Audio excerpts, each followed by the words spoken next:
Hello, everyone. Welcome to the Game Junk podcast for November 2017. This is episode number 34, and my name is Sean. And my name is Frank. And my name is Andrew. Coming up on this month's episode, we've got quite a few games to talk about. We're going to be getting to Super Mario Odyssey, we got Cuphead, we got Uncharted Lost Legacy, we got some Metroid, we got a lot of stuff. We got some of your junk mail, and we got a hot button topic to discuss, which is kind of newsworthy going on right now. We're talking loot boxes, and I guess the whole Star Wars Battlefront 2 fiasco. And it's going to be a good one, so thanks for joining us. It's been a little while since the last episode. Just a couple months. Not really sure what happened. I mean, I've actually been kind of in a gaming phase lately, but maybe throughout the summer wasn't playing as much stuff. There hasn't really been much news to talk about. Yeah, usually we kind of wait. There'd be some pressing thing that we're like, we got to talk about this, and it hasn't really happened. No. But you guys have been gaming, or what? A little bit. I've been pretty busy with like work and the kids, so I find that I'm now kind of just like playing maybe like an hour or two of a bunch of games that I take from the old library. Yep. And then basically throw them back to the library and never touch them again. But so I've played a bunch of a lot of the new stuff, but haven't really dug deep in everything. But played some stuff to completion, so I have definitely some stuff to talk about. Cool. Yeah, summer was gaming intensive. Yeah. Lots of Nioh, I think. I can't remember if I was at 245 hours or 145 hours of Nioh, but needless to say, the most I've played a game probably ever in my life. Platinumed Horizon Zero Dawn. What else? Platinumed a bunch of games in the summer. Loving life. What else? You know, got the Switch. Got Mario going now. 24/7. It's gaming time, babe. That's what we're doing. That's what we're about. I mean, it is that time of year, right? Like, September hits, a lot of the big releases come out, and the weather gets colder, and you're like, I just want to curl up with a good video game. At least that's how I feel.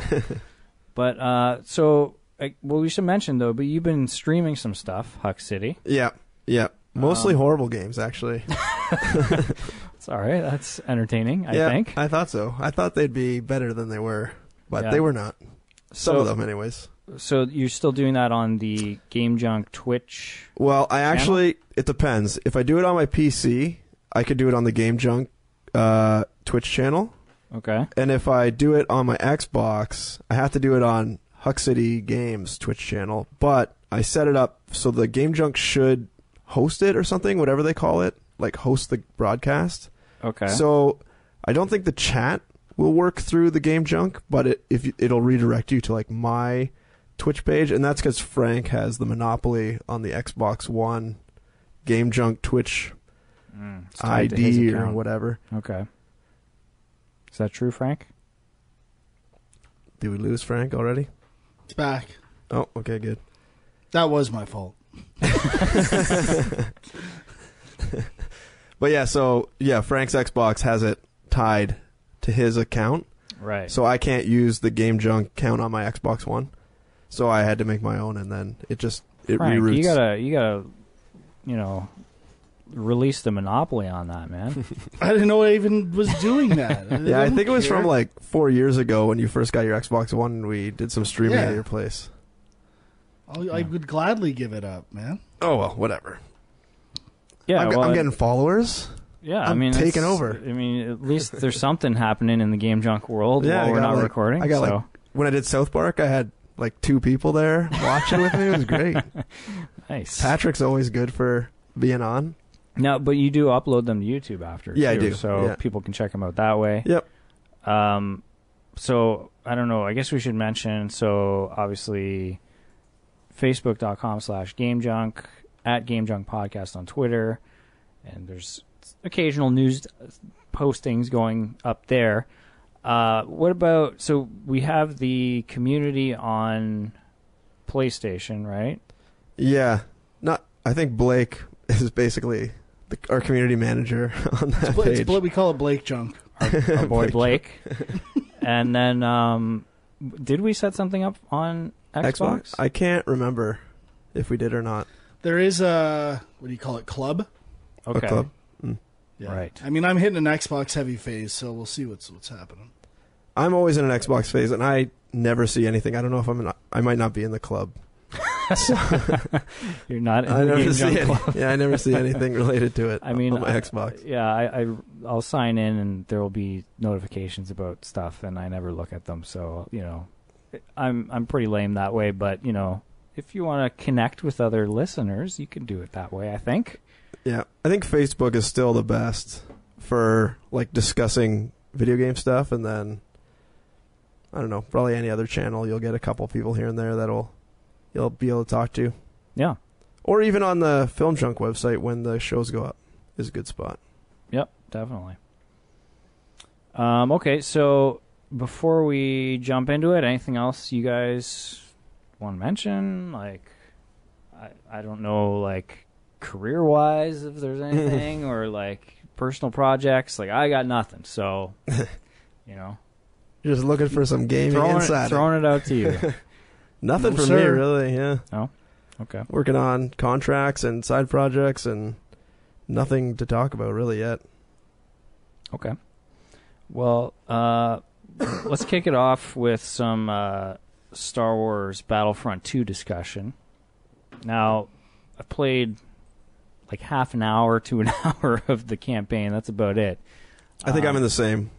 So, I can't really say too much about the game itself, but obviously this has been huge in the news, and, like, there's a whole just debate over should people be buying this thing, and, is EA handling, outside of the controversy over how they designed the game, are they handling the outrage properly? Like, there's so much stuff going on, but basic issue, I guess, is like when the beta and the early access and stuff opened up to people and people started playing it.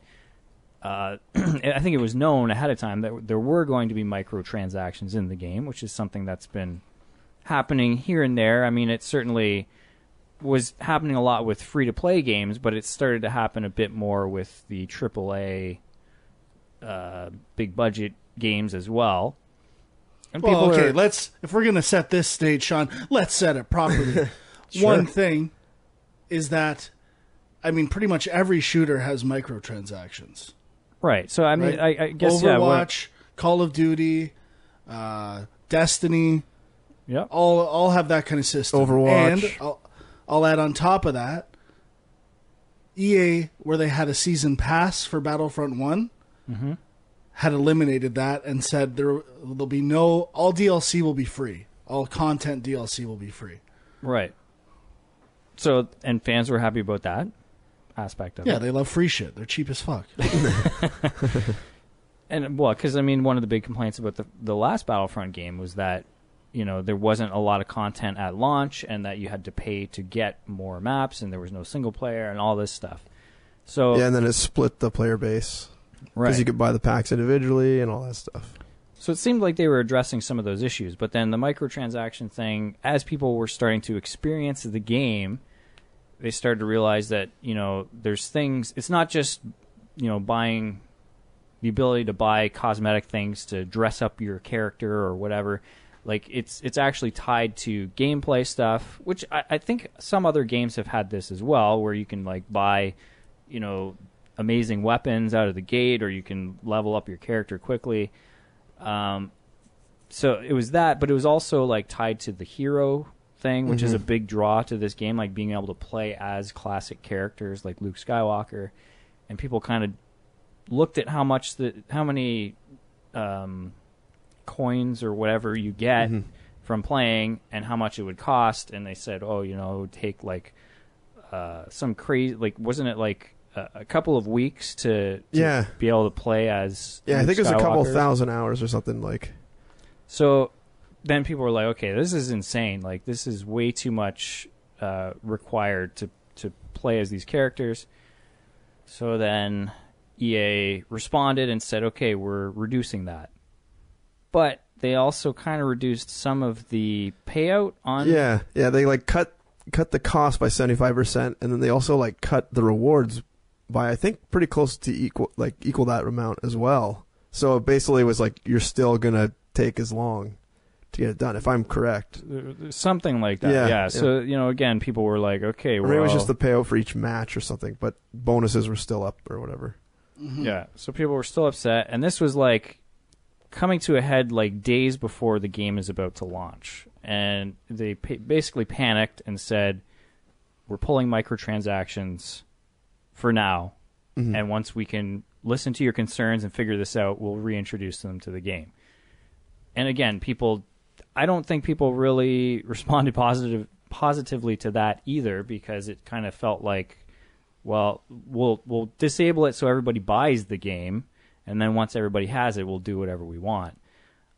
Which, so people are still concerned, and a lot of, like, I've read random things, like I think this was from the UK, but I had heard that some of the sales were pretty weak for the first week or something, and kind of below what their expectations were.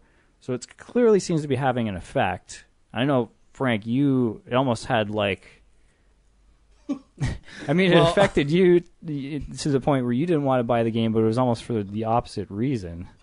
Yes. They caved to what the fans wanted. Well, I mean, there's definitely a little troll in me when it comes to that. So I was planning on buying the game, and then they announced, once everyone cried and complained about the cost, and they caved in to 75%, that 75% lowering, I'm like, that's it, I'm out. They bowed to the copo. They won't get my money. They might get everyone else's, but they won't get mine. I vote with my wallet. And then when I heard that 75% was like trickery, I was like, genius. I'm back in.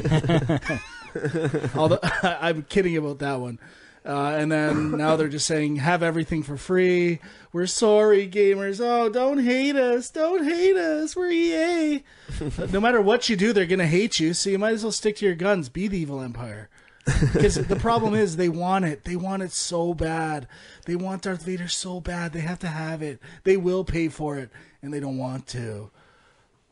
But anyway, I don't have that big of a problem with the initial complaint, how much it costs to play as these heroes. It's a little shitty, I agree, but if you know that, as long as you know that, some people might not, they might just buy the game for their kids. I don't think those people care that much. Maybe they do. But I really think, again, it's because it's EA, they're going out of their way to target them, complain about everything they do. They're the most hated company in the world, yet everyone buys their games and still complains about them.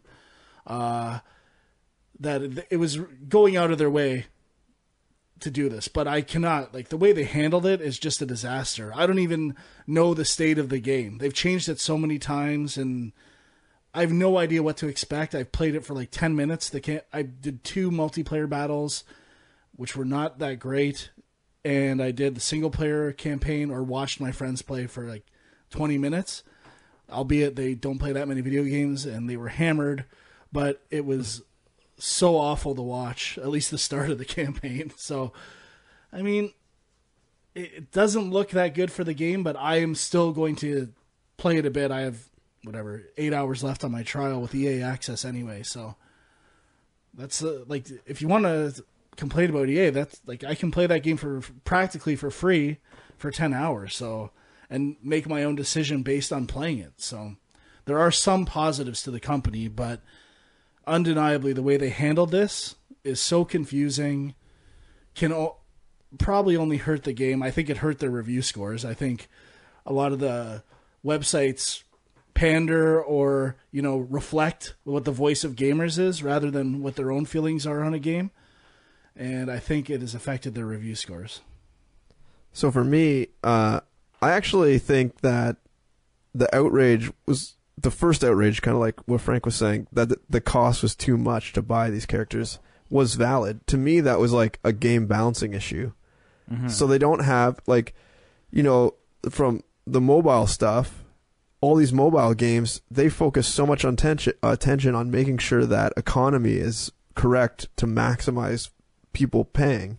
And obviously, it was way out of whack for this game. Like, when you have to play for 2,000 hours or whatever it was to unlock one hero of 20, like, that's insane. You're asking for, like, a huge time commitment from people.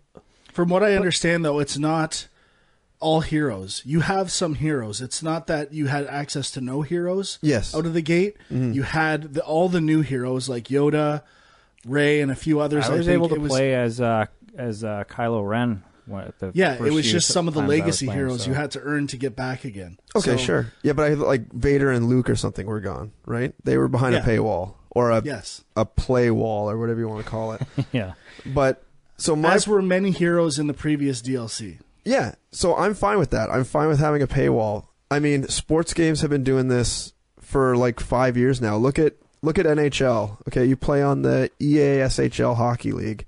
You can either play a shit ton of games, get a shit ton of coins, and upgrade your player naturally, or you can pay like $20 and get a whole bunch of free upgrades by paying them, and your guy is immediately better. You're immediately better in the games. That's all this is. It's exactly the same, except that they balanced it poorly right out of the gate, and everyone's pissed off. I mean, it's Star Wars, which increases the awareness. It's Star Wars and it's EA, which is the double death. Yeah. Definitely. But I think for me, like I was gonna probably buy the game, and for me it was more I'll play the single player campaign, which I know is pretty short anyway, but I was looking forward to that, and I thought I'll play a few games here and there with some friends, and that's about it. So for me, microtransactions, doesn't really affect me that much. You're not looking to like blow everyone out of the water in this game. You're just looking to dive into the universe for a bit. I'm going to get destroyed either way, so it doesn't really matter. But just all the, like, I guess what Frank was saying, like, it's just so confusing, and it just shows so little planning and foresight. It's just like, I was like, okay, I'm going to do the EA Access trial and just see what happens. I was really disappointed when EA, like Frank was saying, bowed down completely and took them all the way out. Like, just, spend a couple days, think about it for a bit, and maybe come to the conclusion that the numbers are way out of whack and you should just reduce them down a bit. I mean, you're still going to get the people maybe like you, Sean, who only want to play for like 10 hours, but hey, I would really like to play as Vader 1 or 2 times. I'll pay $5 for Vader instead of spending the 100 hours to earn them or whatever, or 50 hours even.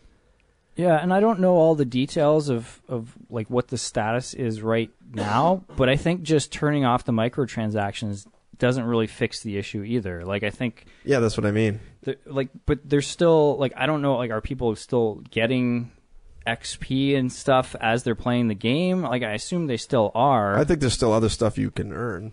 But, like... I think you still need to earn your way to the...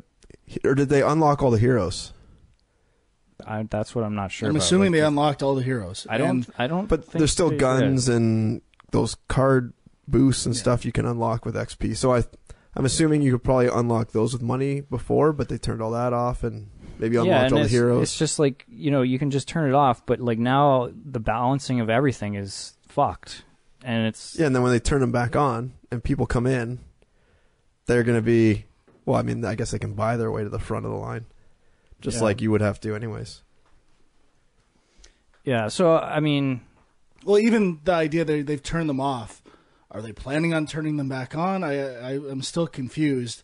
And if anything, the biggest mistake they made was the first move, which was doing the 75% thing, where people just figured out what they were trying to do, and it just made things even worse. Yeah, I don't know why they did that like shady back route where they were like, oh, we're lowering it by 75, but then they also reduced other stuff too that kind of offset it. It seemed weird. I had heard something that they didn't across the board reduce all the reward stuff. It was like one specific instance, and then it got blown out of proportion. But I mean, that's the problem with this whole situation is like there's so much misinformation out there now. Nobody knows what to believe. And yeah, I can only imagine it's hurting sales. So, well, and the idea that there was also another factor which I heard of, that reviewers had their multiplier tweaked for how fast they ranked up in review copies, which initially might not have, or may have generated more favorable reviews for that for review copies. So, but I think that makes sense. From like, if you want a person to actually review the game and try everything, you don't want them to have to. It's true, but I mean, I guess you're not going through the natural balancing. They path, have to review that aspect of the game, and if they can't review that stuff, then I guess so. But I mean, I guess you could just give them a whole bunch of free currency or whatever, and they can buy it how they want, buy things how they want, or something. That could work. But yeah, I mean, it's. But one thing, I don't even know if we're right with everything we're saying either. Like you said, Sean, there's so many different angles on it. I've seen people posting on it on Facebook. I've had people sharing what people have posted on Facebook with me, and I've like seen back and forth fights on Facebook about it, defending it versus attacking it, and I'm at the point where I don't even know, and like Sean said, I'm just going to play the trial for a bit and decide later. Yeah. And then there's the like gambling aspect of it, and how the ESRB and PEGI and the one of the gambling actual bodies in the States was looking at it or something like that. Somebody from Hawaii or something was like suddenly taking a stance on this, and like it's just So I think that is all ridiculous, and the government should never get their hands in there and like start regulating video game microtransactions. I think that's ridiculous. Well, I mean, there's very little precedent for it because basically you are getting something back. You just don't know what you're getting back, which exists in commerce everywhere. There's toys you can buy that come in sealed packages. You don't know what toy you're going to get. But you're talking about the loot boxes, whereas in the Star Wars and like hockey, you're buying like experience basically. It's not a loot box. But Star Wars has loot boxes. Oh, do they too? Yeah. Yeah. So I mean, it's all like there's all these issues, and that's just one of them. But the loot box thing is interesting to me, and I mean, I guess as a debate that's been going on in games, it is a little different than the microtransaction, just in the sense that, you know, people are arguing that, hey, if I'm paying money for these things to unlock, you know, elements in the game and it's random, that somehow is gambling. I don't agree with it, only because I'm pretty sure you can unlock loot boxes by not paying. Like, you can just use your coins or whatever. Yeah. Exactly. So there is another option. It's not like you're buying a lottery ticket and the only way to play in the lottery is to buy the ticket. You have another way where you get it for free, essentially, by just using your time. That's the whole point of the microtransactions. It's time versus money. What do you want to spend, your time or your money? Right. Like, your time is the currency. Absolutely. And on top of that, you're getting something regardless. You don't get a loot box. I mean, sometimes there's doubles, but I think they have algorithms against that. But for the most part, you're getting something. It might not be what you want. The problem is you don't know what you're getting, which exists in everywhere. Trading cards, sticker books. That was the whole point of the FIFA Ultimate Team or these things. It's like trading cards digitally. I don't even want to know how much I spent on Plants vs. Zombies cards. Right. It's embarrassing and sad. But I did it, and you know what? They got my money, and I can either... Like, to me, isn't it only considered gambling if you can get money back? Like that's the thing I don't understand. Like, I guess you could argue that some of these in-game items might be worth money, like if you can trade them or sell them or something. Is that why Blizzard shut down the auction house? I think that's what I was thinking. Like, part of it. That could be a case where it is gambling, where there is an associated real-world value to some of this stuff. Yeah, and I think, wasn't there some way to actually go like backdoor and get real money out of the Diablo auction house, and that's kind of why they had, because like people were setting up like these shops. I don't think it was a backdoor. It was designed that you could make money off it. Yeah, it was definitely happening. You could actually get cash. Well, I don't know if the game was facilitating that, but it was pretty much happening out in the open one way or another. Well, I mean, Steam's like doing something like that right now with the trading cards, right? I mean, you play a game, you get a random trading card, essentially a loot box. You can sell it on their marketplace and get money for it, and then put that back into the system. Mm-hmm. And I mean, it's genius because Valve takes a cut of everything, and they do nothing. Yeah, I wish I had a industry a business plan like that. I'll do nothing. They just build the framework. It's yeah. the developer's responsibility to make their cards. I know, it's a joke. Support the system.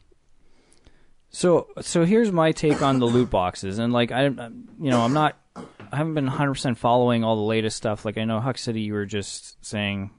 So there's an article here that you had posted on the Game Junk Facebook page. This was from October, and the ESRB had said we don't see loot boxes as gambling, and part of it is because they say that yes, there's an element of chance, but you're always guaranteed to receive something. Yeah. So it's not like you lose and get nothing. So I guess that's an important component for them. That would make sense, though. Like, in most gambling, if you think I'm gambling, like, I'm actually putting my money on the line, and I either win money or lose it all. Right. I don't really, I put in $1 and I get 50 cents back. Well, I guess you might, maybe, if you make a really stupid bet, but usually you're going for everything, like, more or nothing. Right. Against the odds, right? Which makes sense. But so the thing is, like, this has been happening in the mobile space for a long time. I've worked on a bunch of games where, like, everything is geared towards this kind of stuff. And granted, one of the differences is those are usually free-to-play games, and the way that you make money from those games is from those microtransactions and from, like, anything to do with, loot boxes, lotteries in the game, all that stuff. So that's been happening for a while. I guess putting it in AAA games where you've already paid for the game, that's one element where people are not happy with this stuff. But the thing that's weird to me is, like, as a game designer, and I feel like we have talked about this at some point before, but like the idea of video games being considered addictive and people having an addiction to video games and like what that entails. As a designer of a game, you want your game to be addictive. Like the whole point is you want people to keep coming back to your game. Yeah. You want it to be something people enjoy enough that they want to keep playing it. Yeah, I think the definition that you're using is maybe a little broad.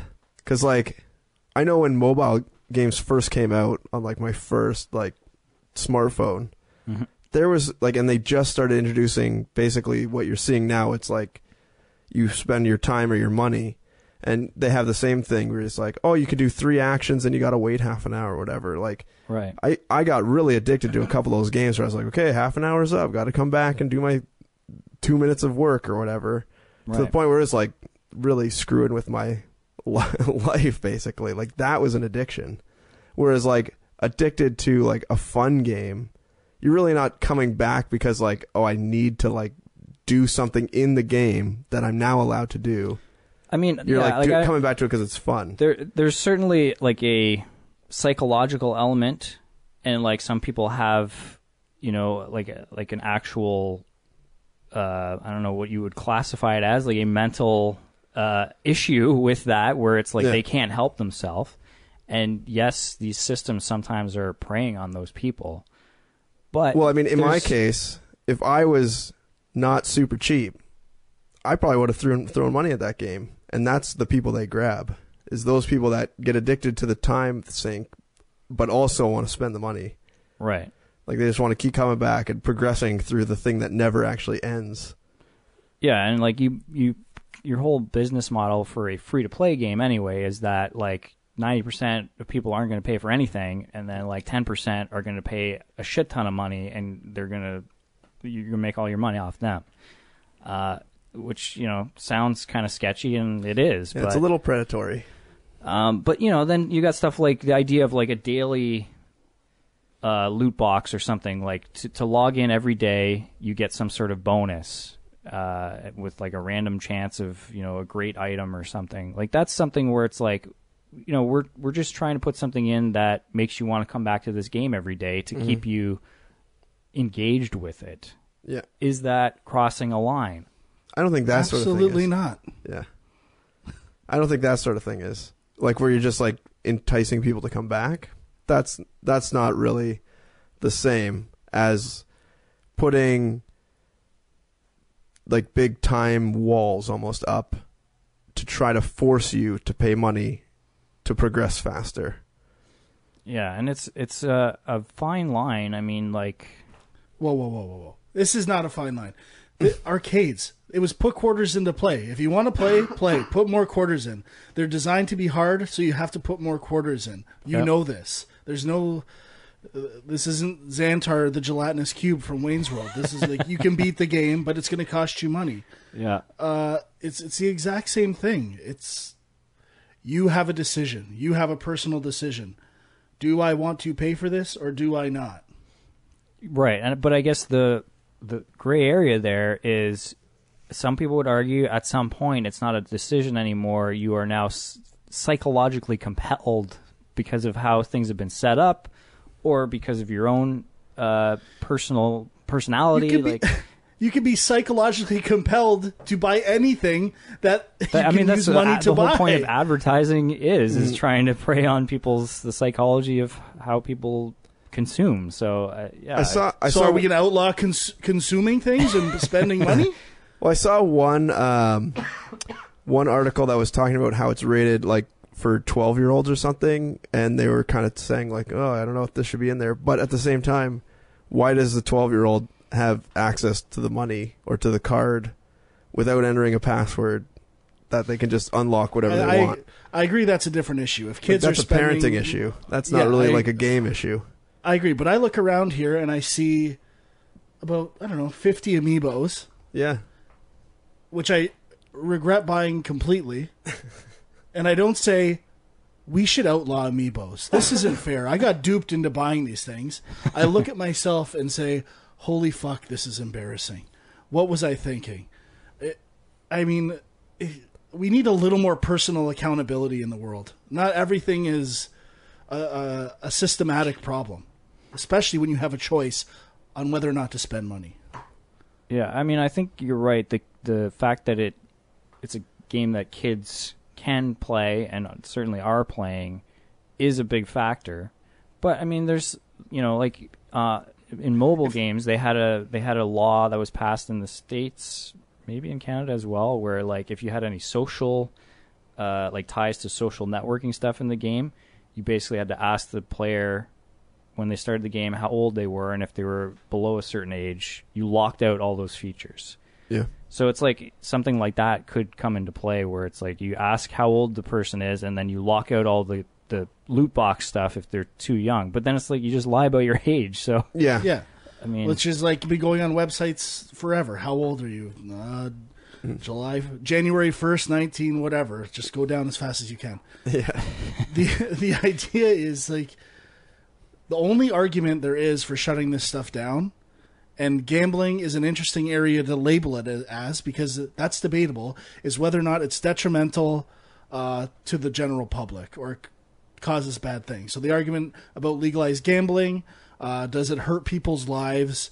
Does it bring in nefarious elements like organized crime and other things that can hurt people who aren't even playing gambling or just, hurt a community at large? And the same argument goes with why drugs are legal or at what age you can consume alcohol or tobacco or pornography, stuff like that. Those are the legal arguments as to where the government makes a somewhat subjective decision on when that is detrimental. But, you have to start making a case for these microtransactions that it's detrimental or detrimental at large in order to shut them down legally. Otherwise, we're just getting into, really, scary territory.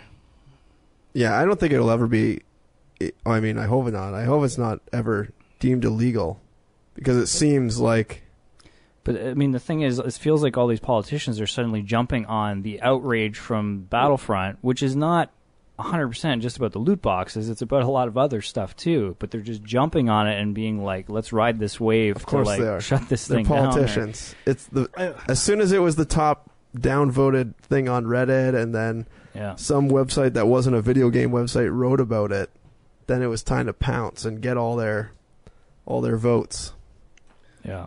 There might be an angle I'm not considering. If someone in the comments can put it into more definitive terms as to why it is a problem or it could be conceived as a bigger problem, I would honestly like to hear it.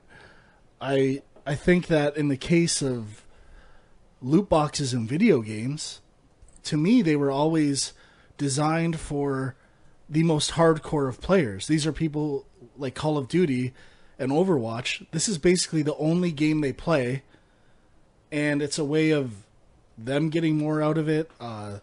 They might want to spend more money on it because it's the only game they play all year, and it's more stuff for someone who loves the game.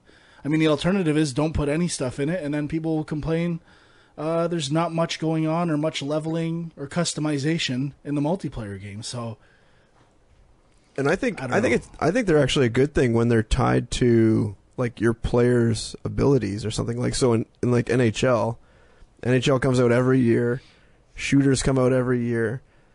Let's say I just enjoy playing with the people in that game, but I still want to be competitive, and I also don't want to have to ramp up every year.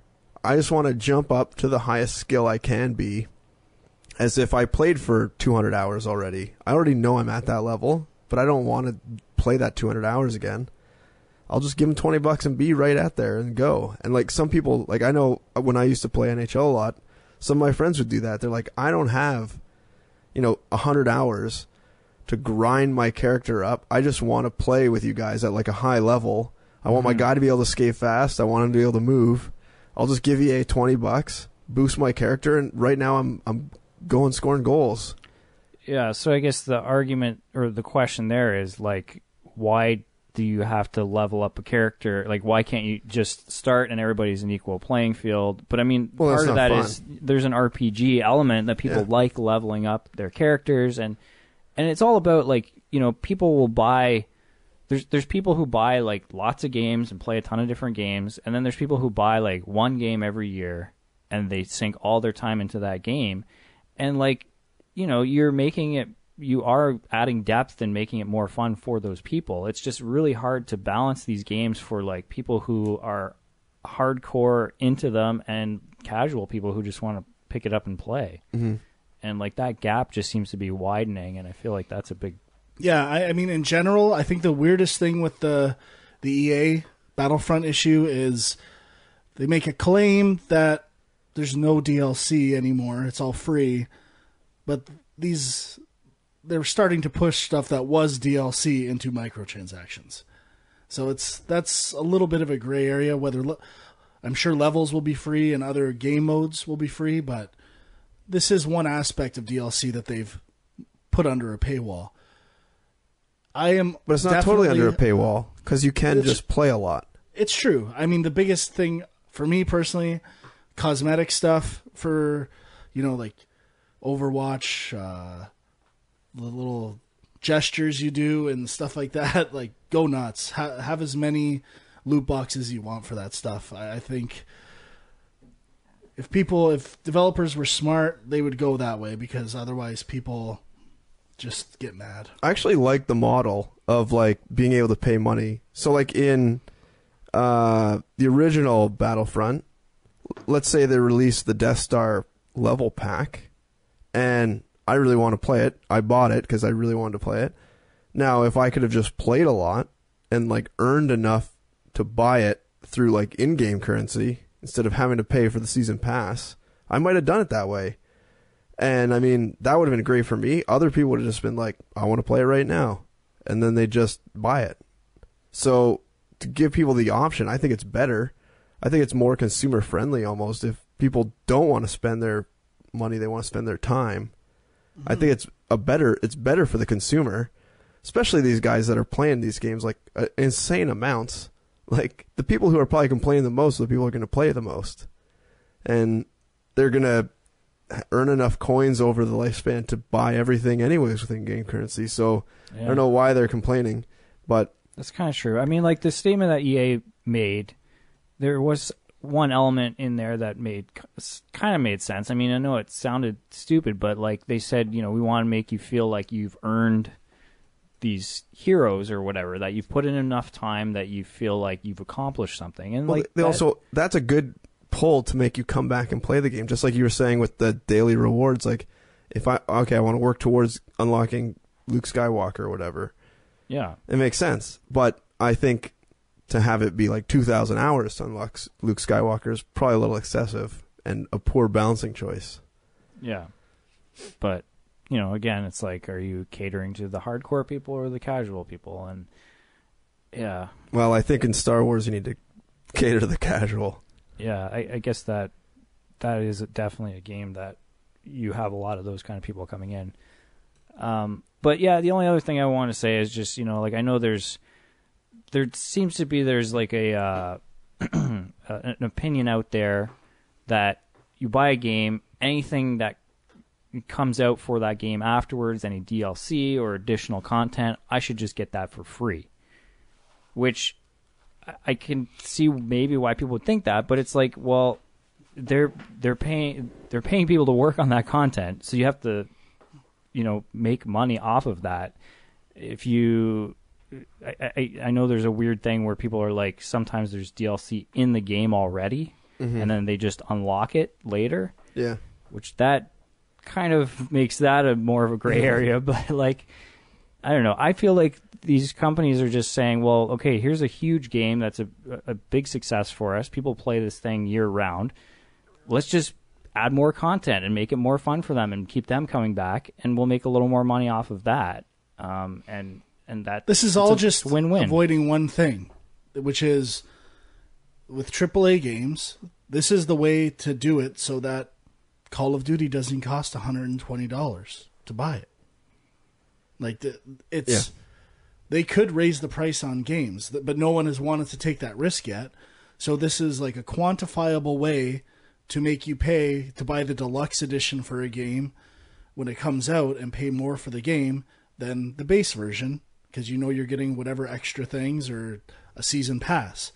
Sometimes it works out in your favor, sometimes it doesn't. I bought the deluxe version of Uncharted, and I ended up getting Lost Legacy for free. So, I mean, that was $50 I saved by doing that. So it's rare, very rare that happens, but I happened to get lucky in that scenario. And, I mean, this is all, no game wants to be the game that says, you know what, I mean, the obvious choice would be Call of Duty. This year's version is going to cost $100.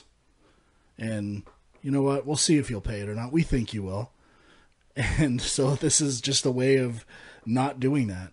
And at least trying to have or break down in segments where this cost is coming from. I've heard one sort of alternate view on the DLC.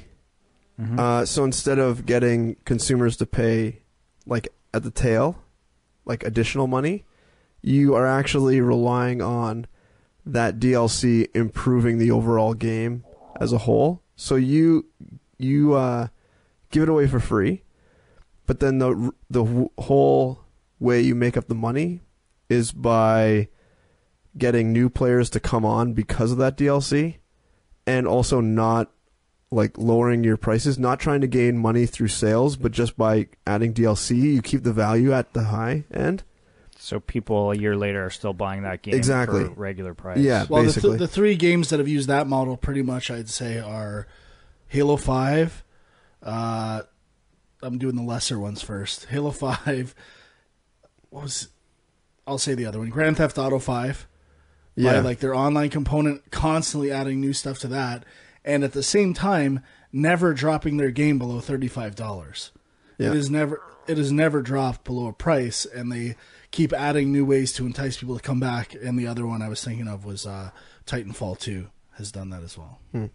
I know there's some smaller indie games that have done it. I can't think of any off the top of my head, of course, but I've heard people talking about using that type of model, and also, like Frank was saying, never reducing your price down too low. Like, never doing a sale more than 30% off or something like that, kind of like the rule of thumb, just to keep the value high. And as you add more, instead of, like, so for me, I'm a prime example of this kind of thing. I put games on my Steam wish list, and basically, like, once they get below a certain value, because the sale has brought the value down, I'll be interested in buying it. But if there's games that keep their money high but keep adding stuff, and I keep hearing about it and people are talking about it, I would be more inclined to buy a higher price game that's now awesome a year later or a year and a half later. So there's, like, that, you're kind of just shifting. Now, I don't know. I haven't seen any like stats as to which one actually makes you more money, but I'm sure it would depend on the quality of the DLC and the community and how vocal they are and all that stuff. But it's an interesting take on how to get more of a longer tail with your games, kind of going out there. And one of the first games that tried that, I think to pretty good success, was Burnout on Xbox 360. They just kept releasing new packs, and people still play that game. They haven't released another Burnout since then. Yeah, I mean, there's lots of different models out there, and I think it's confusing for people sometimes when it's like, well, this game gave all the DLC away for free. Why does your game not do that? But it's like people are just trying to make up the money in different places. I mean, everybody thinks that EA is out to, to scam everyone. But like everybody's just trying to make a living. I mean, they're also trying to pay like 4,000 people. Yeah, I mean, month. I guess that's our perspective because we know like there are people that are making a living doing this stuff.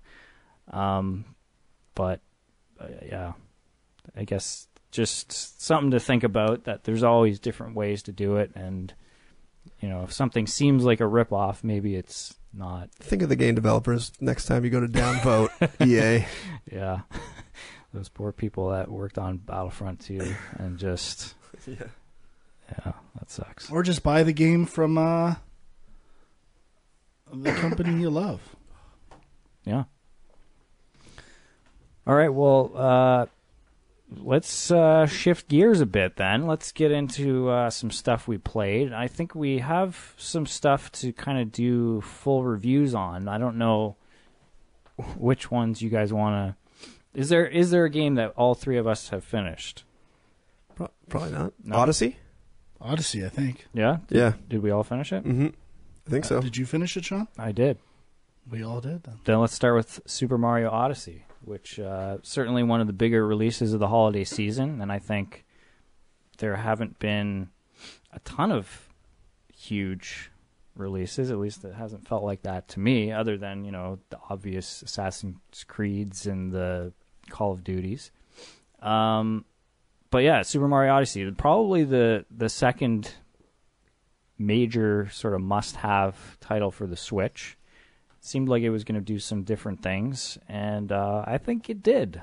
I think it certainly was closer to Super Mario 64. It seemed like it was kind of jumping off from that and presenting a bit of an open world situation. But I loved the game. I mean, it was just from start to finish, different things coming at you from different angles all the time. And with both this and Breath of the Wild, they've managed to do open world games in a way that I don't get frustrated. I wouldn't call Odyssey open world.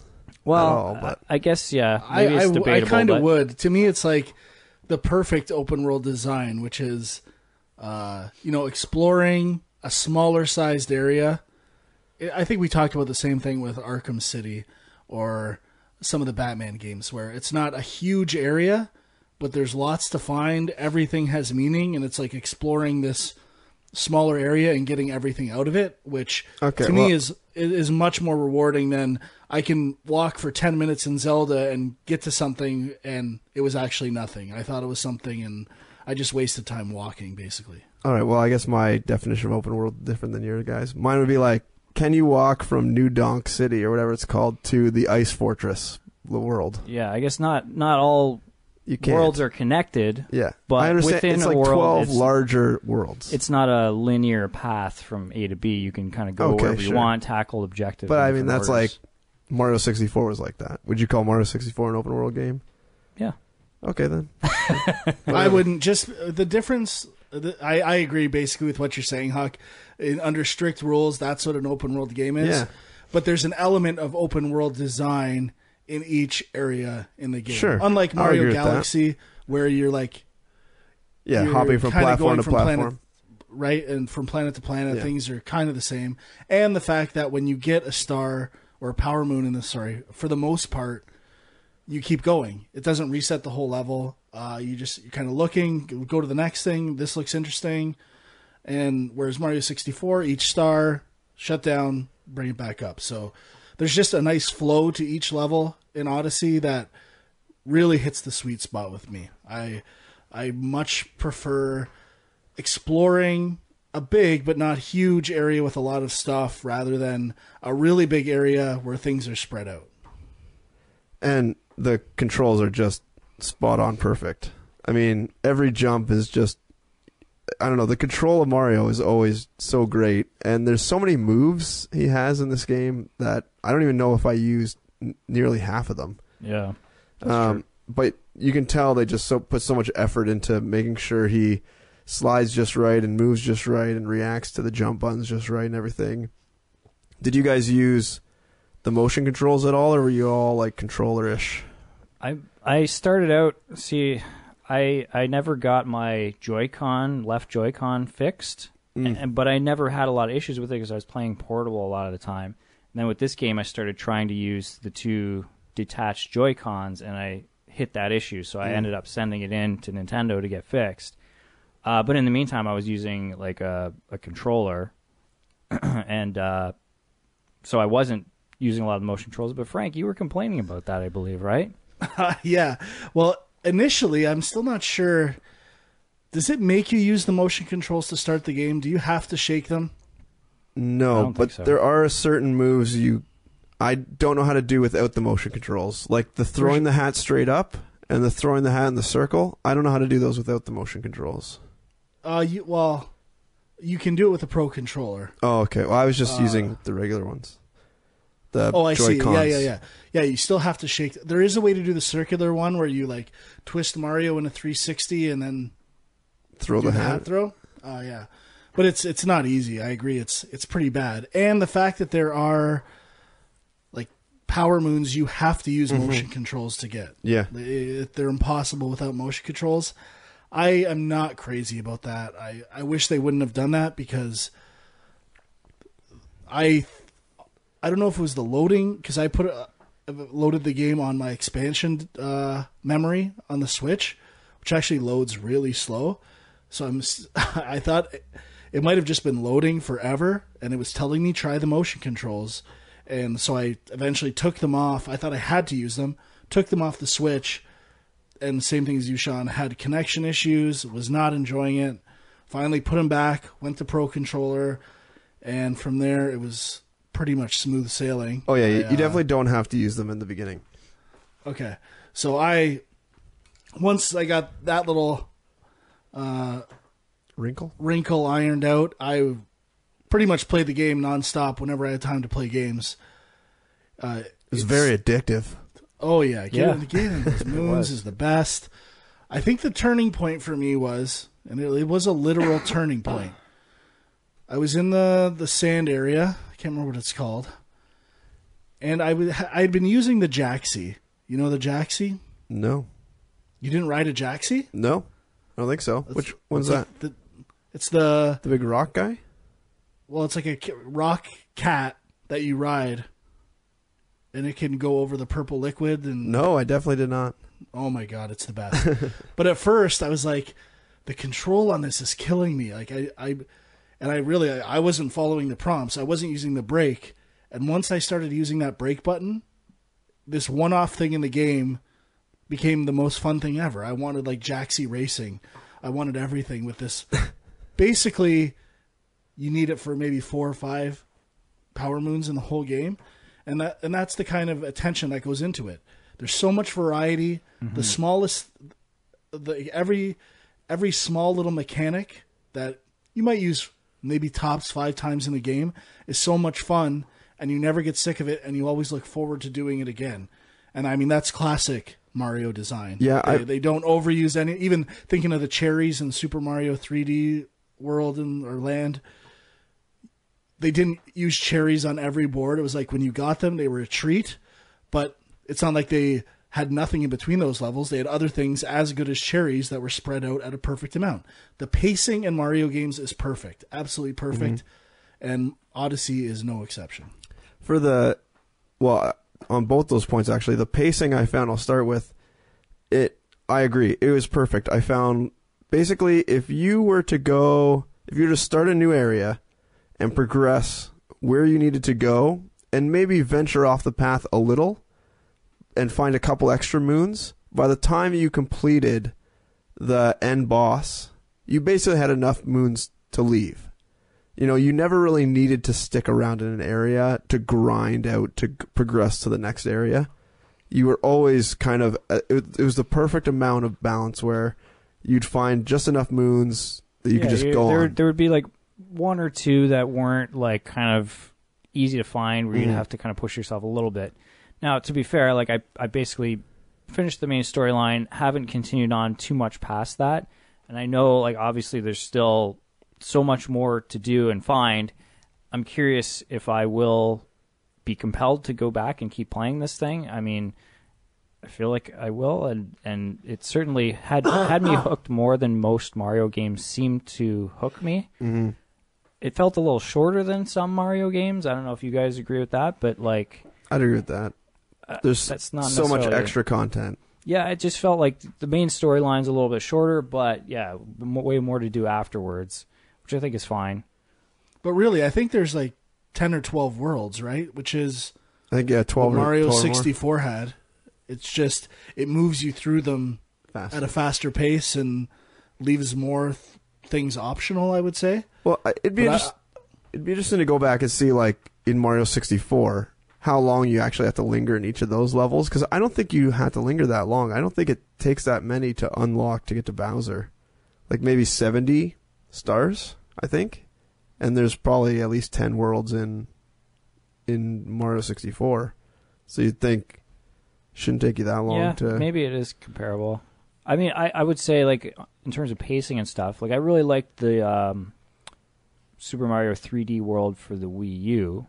Mm-hmm. It's pretty solid, but I did feel towards the end, and I don't think I ever finished it, but I got to the last world. It felt like it was dragging a little bit for me, which, you know, I don't know if you would agree with that, Frank, but like I think pacing-wise, this one just you're always on to something new, and it kind of that's what keeps you coming back. I think too is that what's around the corner, you know. And every area is pretty unique. I mean, I'm a sucker for little shit, too. The fact that in each world, the power moons are a different color. The coins are a different iconic thing associated. The purple coins are a different thing associated with that world. So just little touches like that are how much time they spent on the smallest details. I'm not big on costumes and like customizing my character's look in games, but the costumes in Mario, I would always buy the new ones and switch into them and play for a bit. And I don't know, there's just a certain charm that I can't quite put my finger on, but it's close to the best game I've played all year. I have to say this 2017 is probably the best year for games ever, in my opinion. Wow. I don't know if I would go that far. I don't even think but... it's close. Yeah, I'm kind of on board with you. I've played so many games for tons of hours, so many great exclusives, and Mario is close to the pinnacle. It's fighting it out with maybe two other games, and I can't believe I'm saying that because any other year, this would be the best game of the year by about a landslide. Yeah. One thing I thought, just to add to like what Nintendo does so well, is for each level they seem to take like one enemy and kind of focus on that enemy that you have to like throw your cap on. And so I guess we didn't really mention that in this game. You throw your cap and you could take over basically anything in the game. So in like I'm thinking like in the fire levels, you have to throw your hat on the little fireballs that come out and jump around, and then you can use their abilities to get to different areas. And they just have a lot. Every area seems to have one or two enemies that are unique to that area, that have unique abilities that help you progress puzzles in that area only. Mm-hmm. And you like never see them again. Yeah, and very little repetition. And they're like the masters of polishing all that stuff and making puzzles around those small mechanics. And yeah, you never really get bored of it because everything's kind of different. You get just a little bit, and then, you know, you're on to the next area, and you got something new to look at. It's really, really just so well done. Yeah, I really like the 2D thing they did, where you can go into the pipe and then you're playing like 2D Mario it's across like NES surfaces. NES Mario original. Yeah, which even that it happened a few times in the first world, and then it was gone for a while, and I was like, wow, is that the only time you that's the only time you have that? But then it does come back in later levels. So, but yeah, that was pretty clever, I thought. I mean, the only thing about okay, if I'm trying to think of downsides to the game, the one major complaint, which I kind of agree with, I mean, not that much because I love the game, and it's almost refreshing in a way, is that it's too easy in terms of a Mario game. There wasn't too many things I struggled with or died, which personally I like. I like having fun, and the challenges, exploration and discovery, and you think you see something there, and it's for me it was perfect level of difficulty. But there seems to be this trend of insane difficulty in games that I am not crazy about. And then there's a few things that you throw your hat on that are not the best. The first one that comes to mind is that gliding lizard, which is not that much fun. I was kind of expecting it to control either Mario 64 flying or Super Mario World cape or something, but it's just pretty basic floating.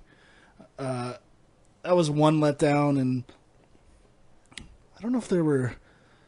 I can't think of any more off the top of my head, so that's pretty good, if that's the one thing you're complaining about. Yeah, I mean, on the topic of the difficulty level thing, I played a lot of it with Kieran, and it was a good level in the sense that he could do a lot of the stuff. Usually he would end up getting to the boss fight or something and then pass it over to me. But for me it was just, it was something where it was I never had to feel frustrated. There, I think the last couple of levels I felt like the difficulty went up a bit, but not crazy. And we'll get to Cuphead, but I mean, I would much rather just play a game and not be frustrated and just get through it and see everything that it has to offer. And that's not saying that it wasn't engaging or challenging at points. It's not on autopilot. You have to think about everything, and it doesn't do it for you. You have to do these challenges that it sets up, and you do fail sometimes. It's just not failing all the time. Yeah. One sort of negative, I mean, it's not really, but I thought some of the bosses, they kind of repeat some of the bosses a couple times, which was a bit disappointing. That is true. I don't know why they have the Brutals, but then there's 4 of them, and then you kind of fight. That did feel a little bit I guess if we're talking about repetition, maybe they didn't have enough time to develop unique bosses for all these situations. Yeah. Although I thought overall the boss fights were quite creative and clever. Yeah, so I think there's 4 or 5 bosses. No, I guess it would be 4 that you play twice. And then other bosses are really creative, like the water drinking straw octopus guy was interesting. The soup one, the bird in the soup, was interesting. Last boss was interesting, although that also is kind of a bit of a duplication. Yeah, I don't know. I guess there wasn't that many interesting bosses, but I don't recall ever being disappointed with the bosses at all.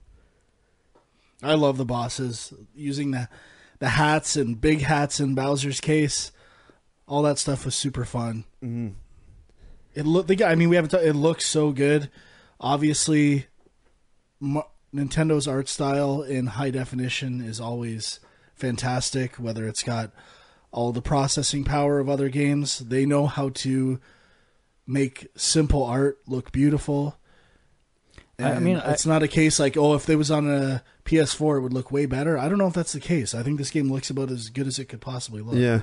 I have heard some criticisms of the art direction in general, just that, because some of the levels, you're going to different locations. You've got stuff like the Metro level or whatever, where it's hyper realistic levels versus cartoon levels. Yeah, probably. So just that there's an inconsistency there, and that it feels a bit patched together because of that. But I don't know. Well, another example would be the T-Rex, right? The T-Rex is photorealistic to some degree, right? Versus cartoon lizards and other things that exist in the game. Yeah, to me it felt like in the vein of the WarioWare games. Like it didn't Nintendo's always kind of had that goofy.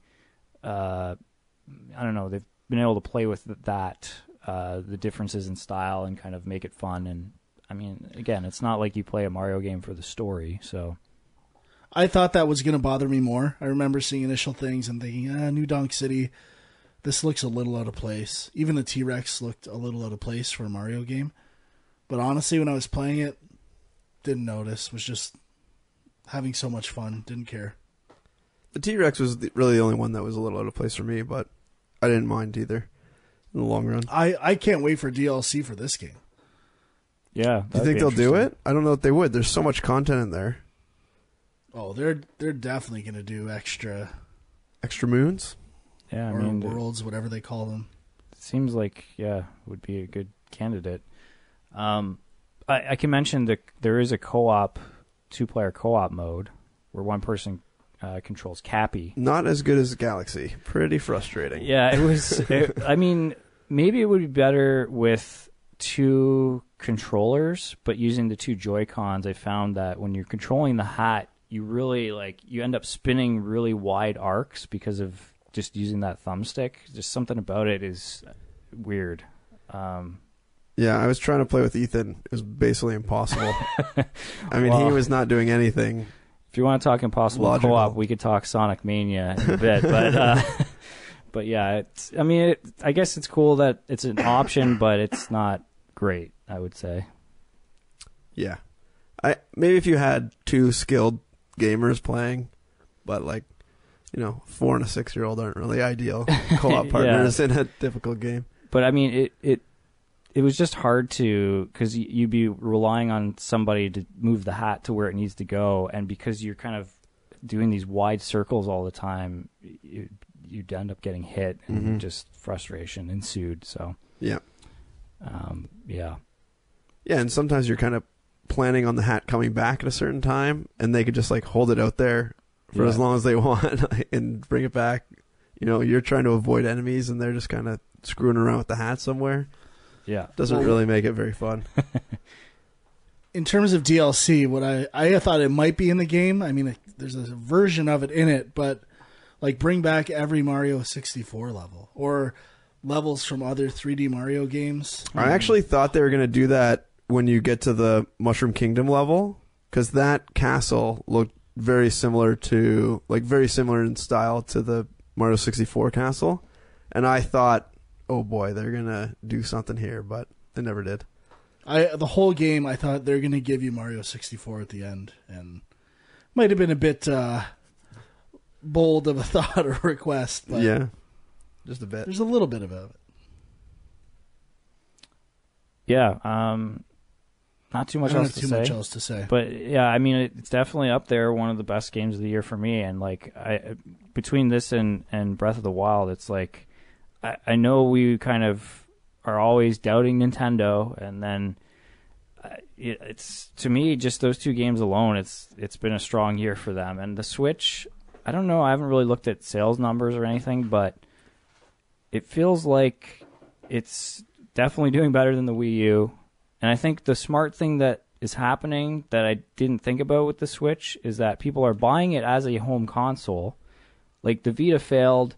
People don't want to buy a portable game system, but they're buying the Switch because they think it's a home console, and then they just end up using it as a portable console, probably more than they expected to. And I think that's paying off. I use it probably 60% portable mode when I'm playing it. Yeah. But I think I saw something that it's almost on the same trajectory as the PS4. Yeah? Yeah, it's doing really well. Yeah, I mean, more first-party games would be great, but yeah. Well, I think I think having Breath of the Wild and Mario kind of in the same year has really helped boost sales, because those are two solid titles. Definitely. Well, I mean, it still would be nice to be able to compare how many Power Moons we each have, leaderboards, or some kind of social element in the game. Yeah, that's be able to talk in game, perhaps. through the I mean, console. if that was there, and if they had achievements, like that's all I'd play are these games, and I would play them until I get platinum on them. Well, also, I think we should whatever the equivalent is. We should mention that there's like 800 or 1,000 of these moons in the game to find. 999 as far as I. Oh yeah, okay. So I found like 215, and I think I bought 15 of those in stores or more. So like I don't know how many you need to beat the game. It's probably around 180, I think. I think that that sounds right. But yeah, I mean, there's tons to do. Yeah, like the game just can go on forever. Yeah. So were we giving some star ratings here or what? Power Moon rating, bro. Yeah. Power Moon. Okay. How many moons? Out of how many moons? I'll give it 1 full moon. Out of 1 full moon. No, it's out of 5 moons. Oh, 5 full moons. Yeah, it's a 5-banger, man. Mm-hmm. I feel like that doesn't happen too much on Game Junk, but it's a 6 for me. I'm giving. If What? I get 2 6s, I'm giving it a 6. okay, 6 out of 5. And I already know what my other. Well, fuck. I don't think No, we wait. have 6s on this show, do we? Oh, we have 6s. That's yeah, a film we haven't joke. discussed this ahead of time, but Yeah, you're going outside the box here, bud. But maybe I have to give my 6s to other games. Of course you do. It's too good a year. okay. 6 retracted. 5. We don't allow 6s. I That's take right. it back. There's no 6s. No 6s on this show. Sophie's Choice can't do it. All right, so what do you want to talk about next? Do you want to do Cuphead? Sure. Sean's favorite game of the year. Which I don't have too much to say about, but I'll try to offer a slightly different perspective maybe. But why don't you guys talk about it first? Potential game of the year candidate for me. Yeah? By far. Oh, yeah. I think it is difficult. Everyone's talking about the difficulty. It's so difficult. Sean's going to talk about the difficult. Couldn't even get past the first level. But it is difficult in a good way, in the way that everything is designed so tightly. Nothing's random. Everything is very consistent. So once you learn the patterns, nothing changes. Once you learn the patterns, you can beat it. And it's kind of like a Mega Man game in that regard, where the pattern is the same. But I think what they get right is that it's much shorter turnaround time. And you're not really punished as long. So like in Mega Man, you could play for like a couple minutes, die, have to go all the way back to the start. In this, really like a really hard stage is maybe 2 minutes, the whole thing, not just like to the checkpoint or whatever. And you don't have any lives. You're not, running out of men and then having this go back to the very beginning of the game and start fresh again, which is really nice. And yeah, they just the way it's designed, every tell is the perfect length.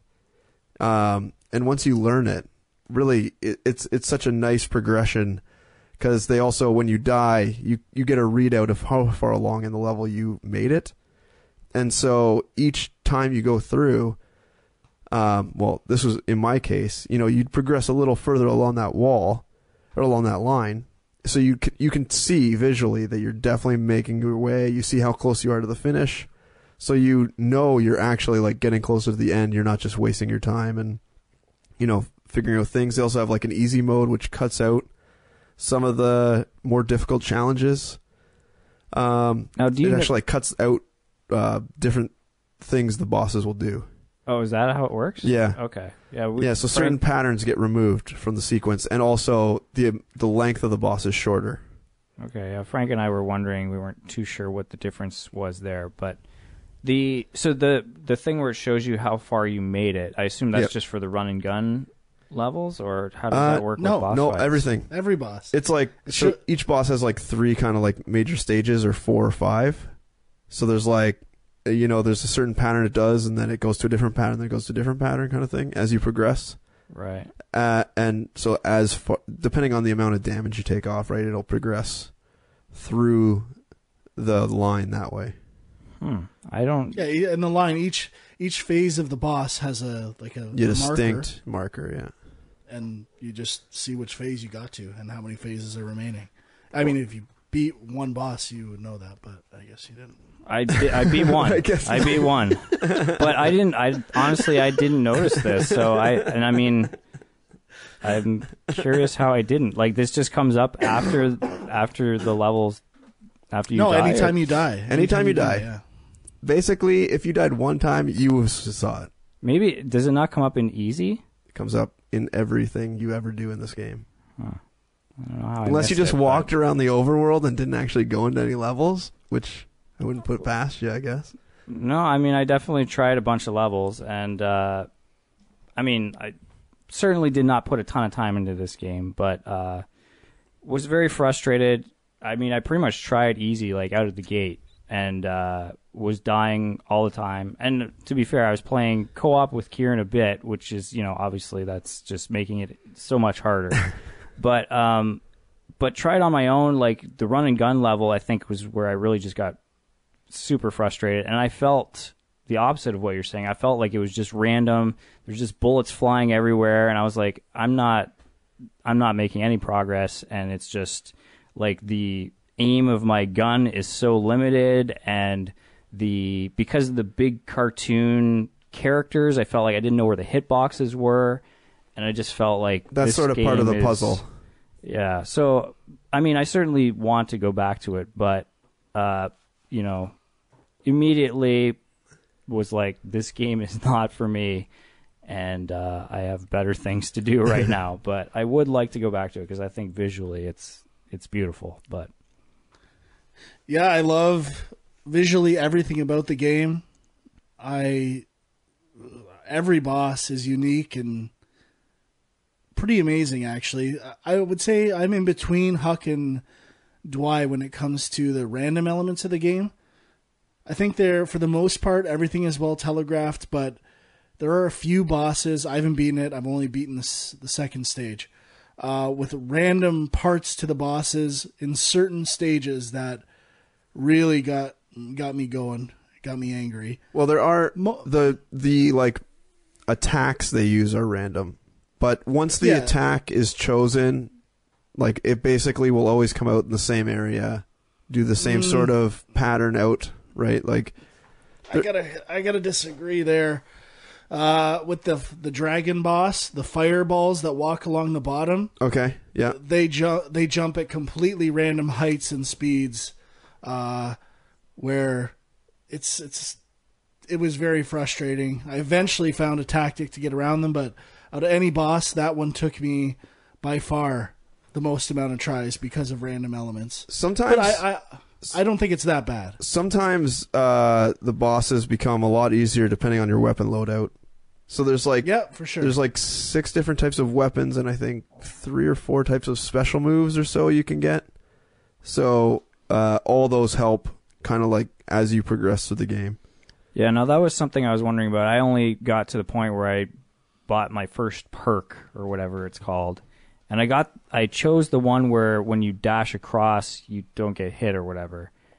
Yeah, and I'm already like, well, maybe that was a stupid choice for your first move. Like, you're gonna want auto parry, I think. Yeah, so you don't have to hit A again on pink things. You're gonna want auto parry, and you definitely want to get the homing bullets. I think that's okay. The homing bullets are key. Okay. But I really like the game. Pretty much exactly what I expected. The thing I have to say, though, I got to bring it up. I was playing the shit out of this game the week that it came out. Came back to it. Save file completely corrupted. Had that's to start a killer. The game over. Yeah, that's brutal. I think eventually they patched it so that it fixed it. But at that time, I had been away from it for so long, I had to relearn how to play the game.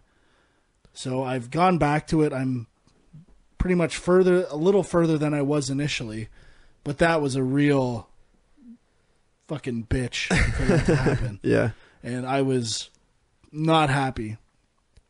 Yeah, I mean, of all the games for that to happen in, that would not be one you want. And well, another reason because there's an achievement for getting A's on every boss. Mm-hmm.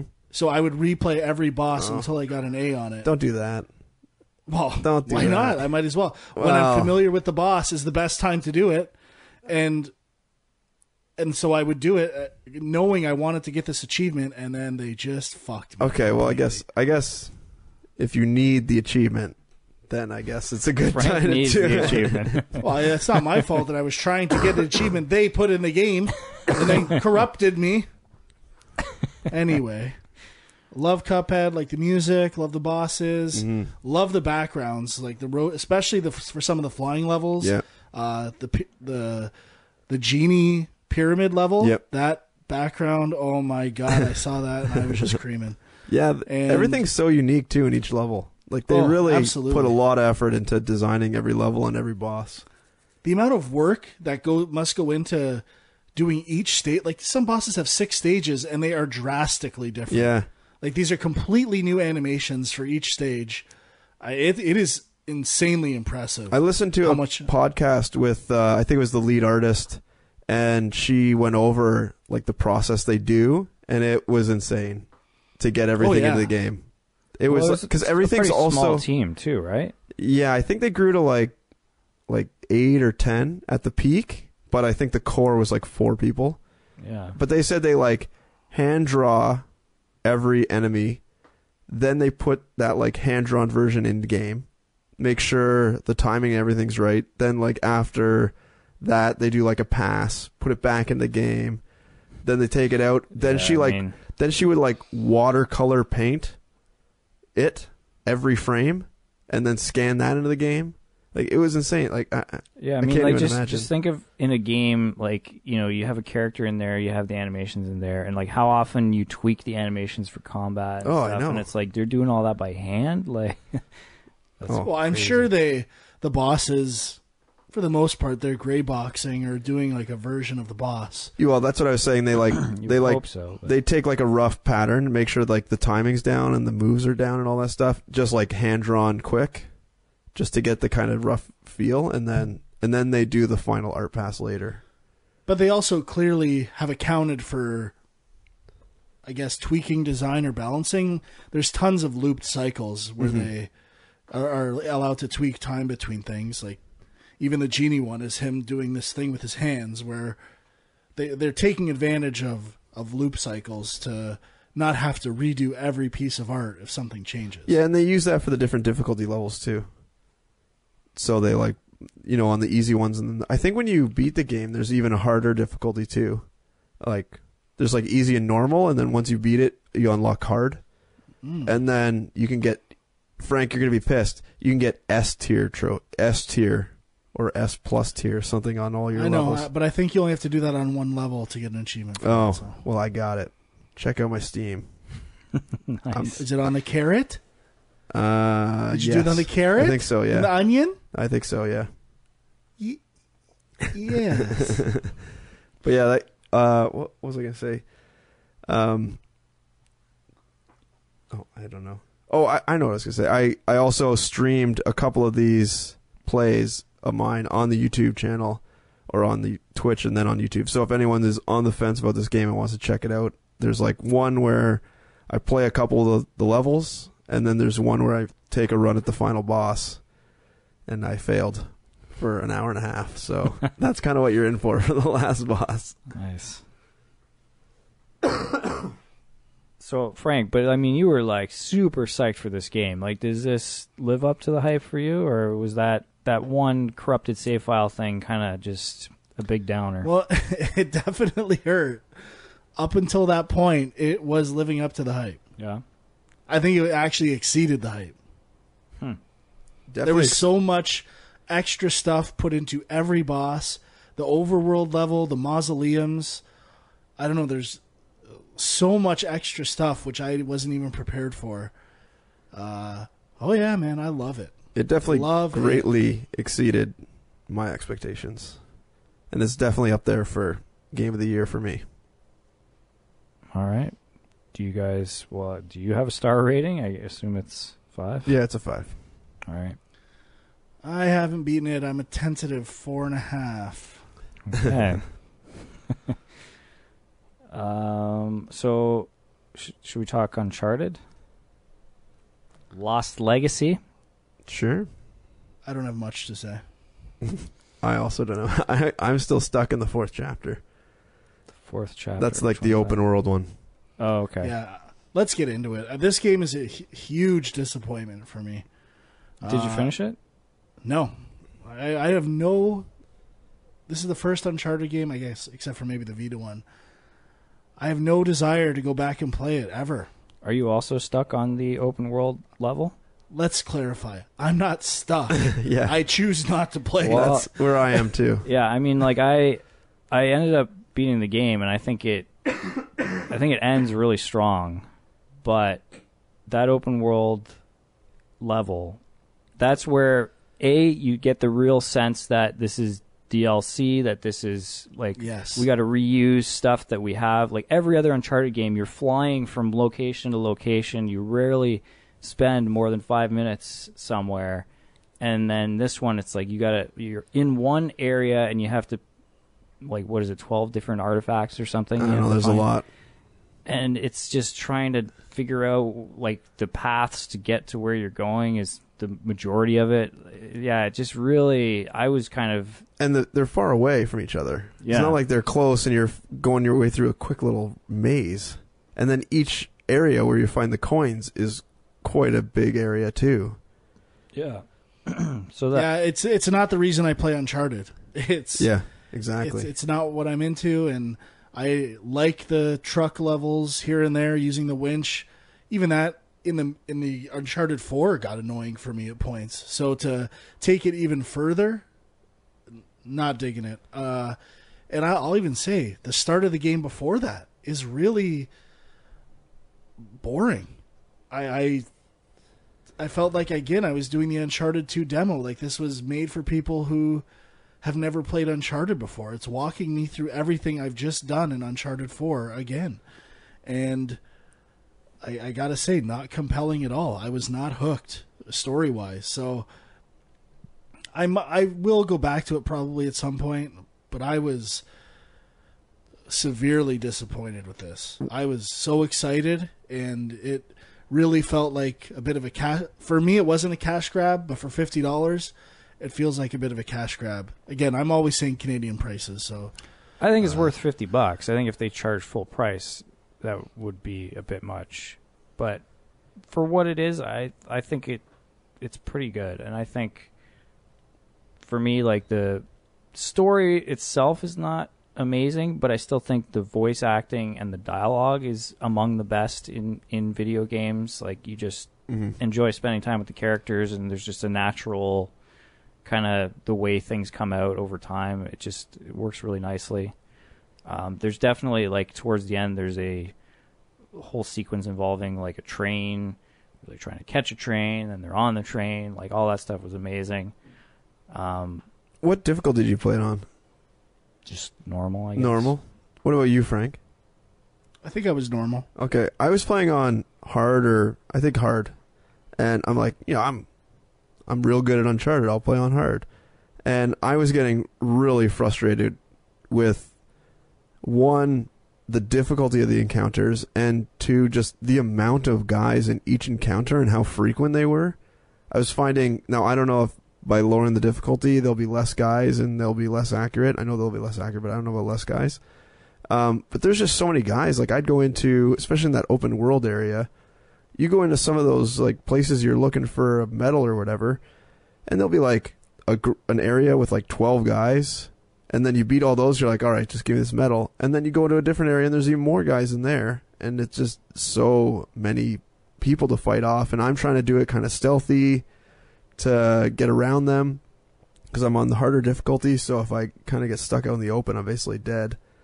And the checkpointing I found was pretty good, but I was just, if I get stuck, like, I would just have to do so much over again with these amount of guys in the encounters that I was really getting frustrated, and that was one of the reasons I didn't want to go back to it too.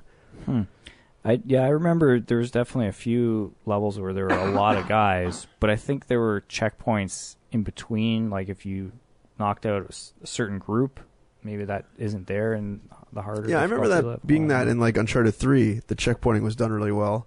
But I don't know, in this one I was having more problems with it. Yeah, I mean, I liked it, and I guess, I don't know if it was an issue. Like, did you guys have an issue with the fact that it's not Nathan Drake, that it's two different characters that, I mean, they've been in the games, but they've never been.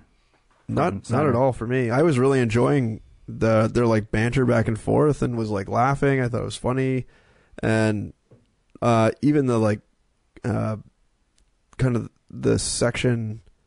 I guess it was maybe just before the open area. They're in like some sort of like museum-y type place trying to steal something. I thought that was a pretty interesting level, but yeah, I did not miss. I mean, I definitely was not wanting Drake in the game. I was fine with Chloe and Nadine. Yeah, I was fine with them. I thought they were pretty interesting characters. Yeah, I guess I should clarify. I know earlier I think I said it's DLC. I think it was supposed to be DLC. It kept expanding, and it became a standalone game. But I do think there's some of the... It betrays the fact that it did start as DLC in a few points, so... Yeah, Well, from what I played, I don't think it really comes across as DLC. It's definitely up there in quality, but that open world area is just poorly designed and way too big. I mean, there's no new mechanics really in the game, right? Yeah, like it's all reusing stuff that was in Uncharted 4. Yeah, so that's a big factor, but yeah, for me, the beginning of the game was too basic. And then when you get to this open world, it's too daunting, and it didn't feel like an Uncharted game to me. Mm-hmm. Design-wise, yes, the characters, even the polish levels there, but the writing and the story was not up to snuff for me. Okay. But I didn't finish it, so it sounds like there's a lot of good stuff towards the end of the game. I should get back to it. Sounds like I'm going to be bumping down that difficulty and just trying to plow through. Do it, man. Live life like I do. I usually play every game on easy. It was just this one I decided to be a hero, I guess, and failed miserably. Yeah, well, that's weird though. 2017, you got to step your game up. Yeah, Naughty Dog. That's true. Mm-hmm. Especially with this release calendar. I mean, it is one of the few times when there's an Uncharted game that's not going to be my number one game of the year, but... So what else do we have? Metroid. You want to talk Metroid, Frank? Yeah, let's do it. Samus Returns. I was pretty excited, not going to lie. Although it is a reimagining / remake of Metroid 2. Metroid 2 holds a special place in my heart. It's got to be one of the first games where I actually kind of plowed through and beat the game, basically. Like, I mean, I played Metroid 1 a lot, but I just never sat, like, I was always playing passwords and like jumping around, and like I just never sat down and played from start to finish. But Metroid 2 I did, and they introduced the save points thing, which is a pretty standard thing in Metroidvania games now, which I think was huge.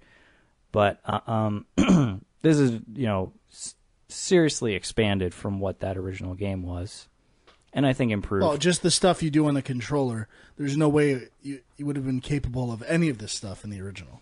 Yeah. Now, like, one of the things in the original is that you're kind of exploring areas, and then at some point, like, there's a number of Metroids you're trying to hunt down and kill, and I think in the original there was always that counter of how many are left, but you'd kill a certain number within an area, and then there'd be like an earthquake, and like lava would drain out of a certain area, and then you'd be able to move on. But you never knew how many stupid things am I looking for to kill to move on. And then they introduced in this sort of checkpoint system where it like show how many are in this area, and then you got to come back to open up the area, which I thought was certainly an improvement. But I don't think we should get too bogged down with comparing it to Metroid 2, because it's not even the same. Yeah, I think as a Metroid game and as a 2D Metroid game, although the graphics are 3D, so I guess 2.5D. For me, it pretty much fit the bill. I mean, it was pretty solid. I think maybe there was a bit of filler towards the end where it kind of felt like it was dragging on. But I like some of the new stuff they added. I mean, there wasn't a ton of new mechanics, but they had the melee thing early on, which you don't use as much later. And then they had some of the ether powers, which were not in the original game and have not been in any other Metroid games, really. Those were a nice little addition, but for the most part, it was just a solid Metroid game. Yeah, I would say for the first 3 hours, I was just loving playing a Metroid game again, a traditional Metroid game. And as the game progressed and they added more and more stuff to the controller, I found the game started to get frustrating in terms of like the bumper buttons for using the spider ball and a few other things became really finicky for me to the point of making me snap a couple times. I feel like a few of the bosses are insanely difficult, especially the demands it makes from using the DS as a controller, which it is not the most comfortable thing in the world. Yeah. So I have an original 3DS. I don't know what you were playing on, Frank. Just a original 3DS XL, the one from the infamous audio unboxing. Ah, yes. Yeah, original 3DS is pretty cramped. I mean, that was always a complaint from the start, but with this game in particular, it really, like, my hands were cramping up. And the analog stick is a bit problematic for some of the maneuvers in the game. Trying to think specifically what I'm talking about now, but I just remember because it pulls back, you know what I mean? Like it springs back to the center a little bit. There were times where I was trying to get into the ball and I would hop out of it for whatever reason, like by pushing up too much on the analog stick and a few other things. It's just a little too much going on, and honestly, I don't know how many were in the original. Too many Metroids to find. I found that process became a bit too repetitive and annoying, and it's basically fighting the same type of bosses 5 or 6 times. I think there was like 50. Yeah, I think it's the same number, but I think what's different is in the original, especially early on, a lot of them were barely a boss fight. It was basically like shoot it 5 times with a missile, it's dead.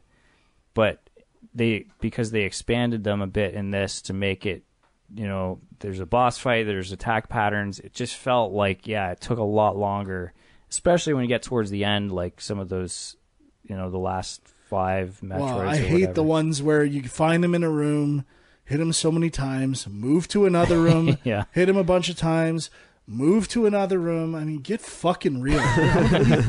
What is the challenge here? Give me a break. Yeah, it felt maybe one of those, but yeah, like when you have 5 or 6 of those, it's just padding, I think. And yeah, there are some hard boss fights. I mean, I can't believe you're not snapping more. Like I was snapping at these bosses. How could you, the man who couldn't beat the second boss of Cuphead, Metroid love glasses on? He does. He's got the love glasses, Samus or I guess just on. familiarity with the mechanics. It's a Metroid master. Well, I agree they're hard, and like, you know, for me the Digger Knot one was pretty hard, and it was brutal. Brutal. And the final one I thought was pretty hard actually, but yes, insanely brutal. But you know, like I don't question, Frank, did you look up how to beat any of these bosses, or were you trying to figure it all out on your own? Because there was a few where I was eventually like, there were certain attacks for the final boss. You can probably guess who it is if you've played a Metroid game before. And one of them for one of the crazy Metroids where I'm like, I literally do not know how to avoid this attack. There's certain patterns, and they would take off so much energy. Yeah. That I'd be like, that was brutal. I can't even find out how to avoid this. I get the first 2 stages are so easy, so painfully easy. Then I get to the third, and it's like I'm toast, and I'm just replaying 2 stages that are a joke to get to the third, and I'm pretty much want to go on a serial killing rampage. I think the trick with that was you had to stay high when you knew that attack was coming, but yeah, I got hit by it a lot, and it was just 2 or 3 it energy wasn't just tanks one. in one go, right? There was some for the fun and for I can't remember the boss. There was another huge Metroid creature. I think the last one before the last boss. Yeah. That had annoying attacks as well. Anyway, I just kind of for Metroid, I would say subpar boss design. When I think of the bosses in Metroid Prime, Super Metroid, pretty lame. Pretty lame. Pretty lame in this one, you mean? Yes. Yeah. Yeah, I don't really disagree with that, but yeah, I don't know. I can't explain why. Like, I certainly, there was a few boss fights where initially I was like, this is fucking impossible. Like, I can't even hurt this guy. But then, either I figure it out or would read, oh, there's a trick to it. And then once you know that trick, it's not as hard and it's much more manageable. Well, how come you didn't read tricks for Cuphead? Like I said, I only put like maybe an hour into the game, so maybe I should, but yeah. I don't know, you're reading tricks for Metroid, all these tips and tricks. Well, not tips and tricks, just like this thing has a weakness. There's something in the pattern that I was missing, a certain weapon that you could use or whatever, which helped. So, well, there was, the one boss towards the end. I did until I looked online. I would have had no idea you can roll into a ball into its stomach. Yeah, see, that one I figured that out, but somebody had hinted to me that there was some sort of trick to that one, so I kind of was like looking for it. But the one that I didn't know was initially the one where you can pull the guy off the ceiling with the grappling hook or whatever. Yeah, that one was harder. Yeah, I mean, it started off great. By the end, I wanted to beat it, and that was enough time for me in Metroid: Samus Returns. Yeah. So, fun fact: the original Metroid 2 on Game Boy was my first Metroid game I ever played. Yeah? Mm-hmm. And so, in this one, I remember from the Game Boy one, it was pretty terrifying just because it was so claustrophobic on the screen. Did they kind of like recapture that, or not really? No. Yeah, in the original, I remember being a little bit on edge because you'd be walking over and all of a sudden a Metroid would be there and there'd be like this music cue that would play that would just kind of like startle you. Yeah. Yeah, they didn't really. And it was only that. like 3 squares away from you because it's on the Game Boy. Yeah, it's like right in your face. Yeah. Yeah. Okay, well, yeah, I think I maybe liked it a little more than Frank, but definitely not amazing. But hey, it's a new Metroid game, and it. So 5 out of 5 then? It is. What are you giving it out of 5? I'd give it a 4. What would you say, Frank? I would also give it a 4. All right, great. Well done. Okay, so I don't know if there's other stuff that we've all played either together or two of us have played. Should we just start running through other stuff we played? Sure, yeah. All right, we'll take it away, Huck City. What do you got? Okay, well, I'll start by going over our YouTube channel. I played a bunch of stuff on there. So I played Ark Survival Evolved. This is my list of games not to play. Do not play this game. It is horrible. There's no instruction on anything. People just buy it because there's a chick riding a dinosaur on the cover. That's about the best part of this game, that picture on the front cover and the loading screen. That's the best part? Yes. That is some of the worst art I've ever seen. Yeah, that is the best part of this game. I feel like I have seen it on lists of best games I'm of the sure. year People are insane. so far. People are insane. I literally loaded into the game, and it was so dark, I couldn't see anything. And then I died. And then I loaded back in, and it was the proper brightness level. So I could actually see where I was going. Nice. And they literally give you no instruction, which is like a typical roguelike thing. But I mean, usually I feel like in roguelike games, they at least kind of tailor that first area so you know where to go a little bit and learn some of the mechanics. Whereas this, it's like, pick your starting spot on a map. Like, okay, I know nothing about any of these areas. And it gives you like easy, medium, hard. I drop into the easy one. Immediately, dinosaurs are eating my face. Anyways, go watch the Let's Play. It's horrible.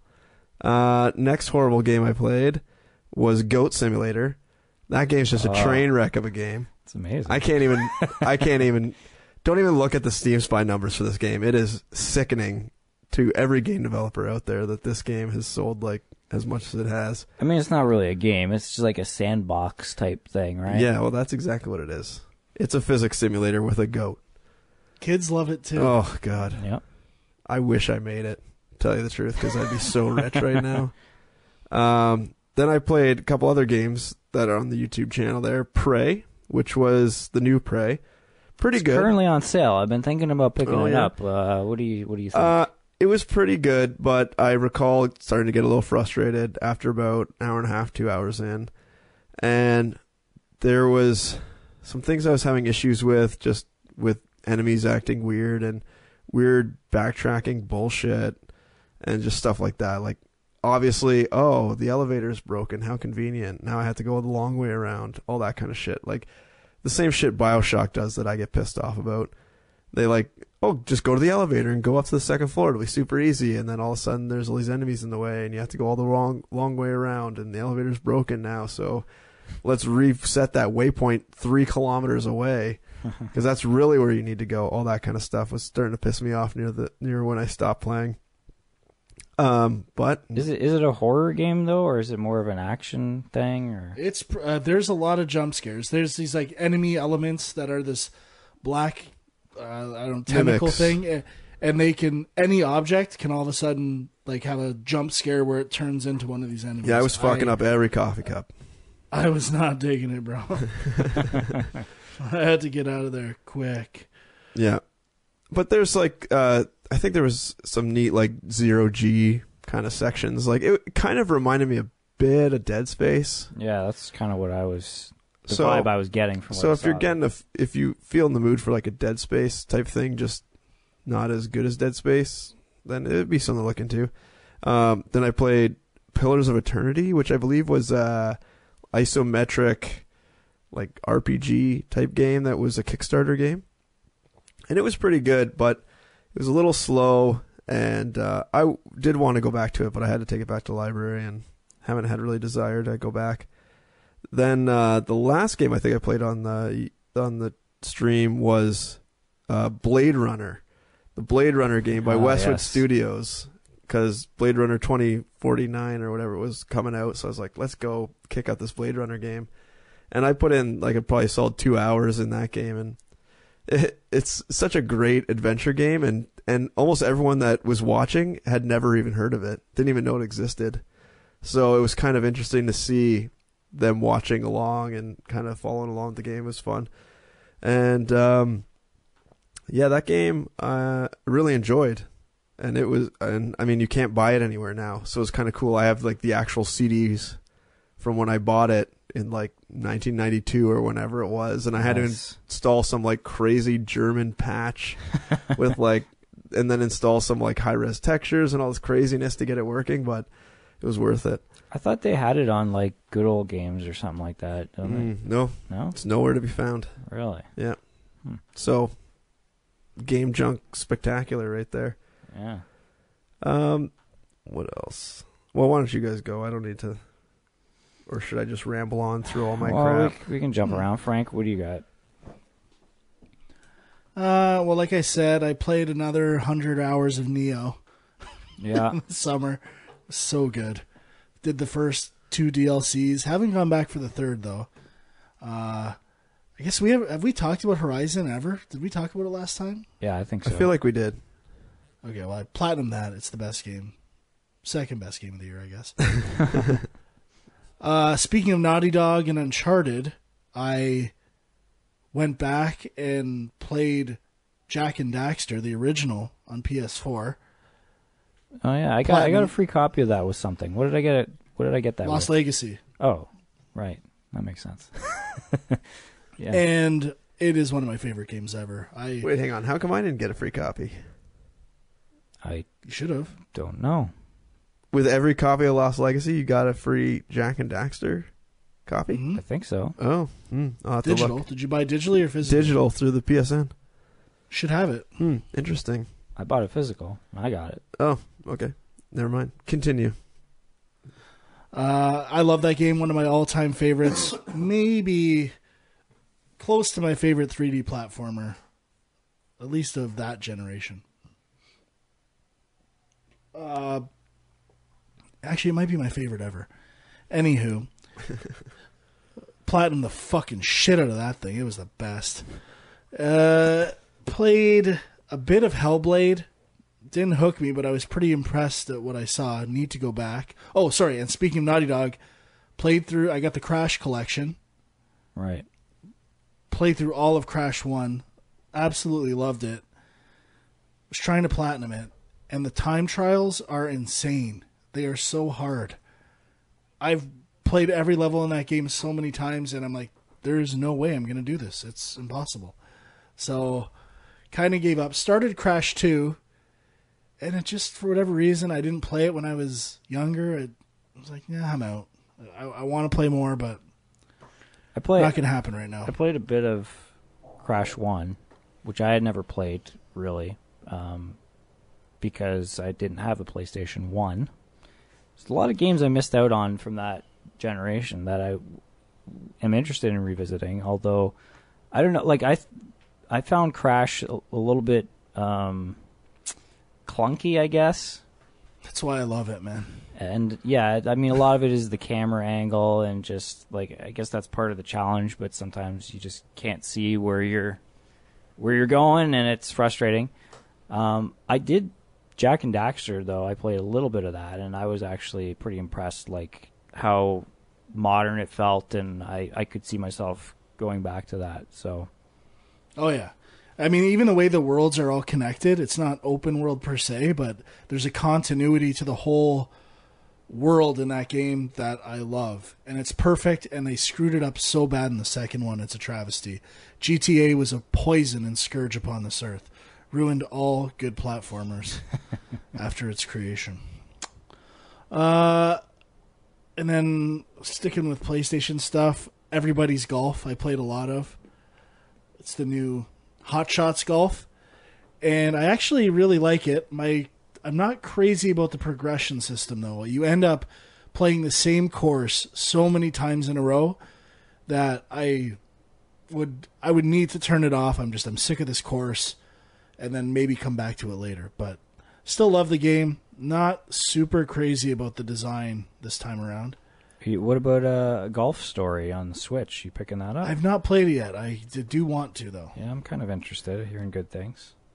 And then the other game from the summer that was an unexpected, like I got committed to getting every trophy in, was the Disney Afternoon Collection, which involves beating every one of those games like legitimately without rewind or anything like that. And I did it. I beat all 6 or 7 and boss attack mode, and it was pretty frustrating, but I was shockingly committed to completing this, and I actually really ended up liking it. There's some clunky mechanics, like in Tailspin.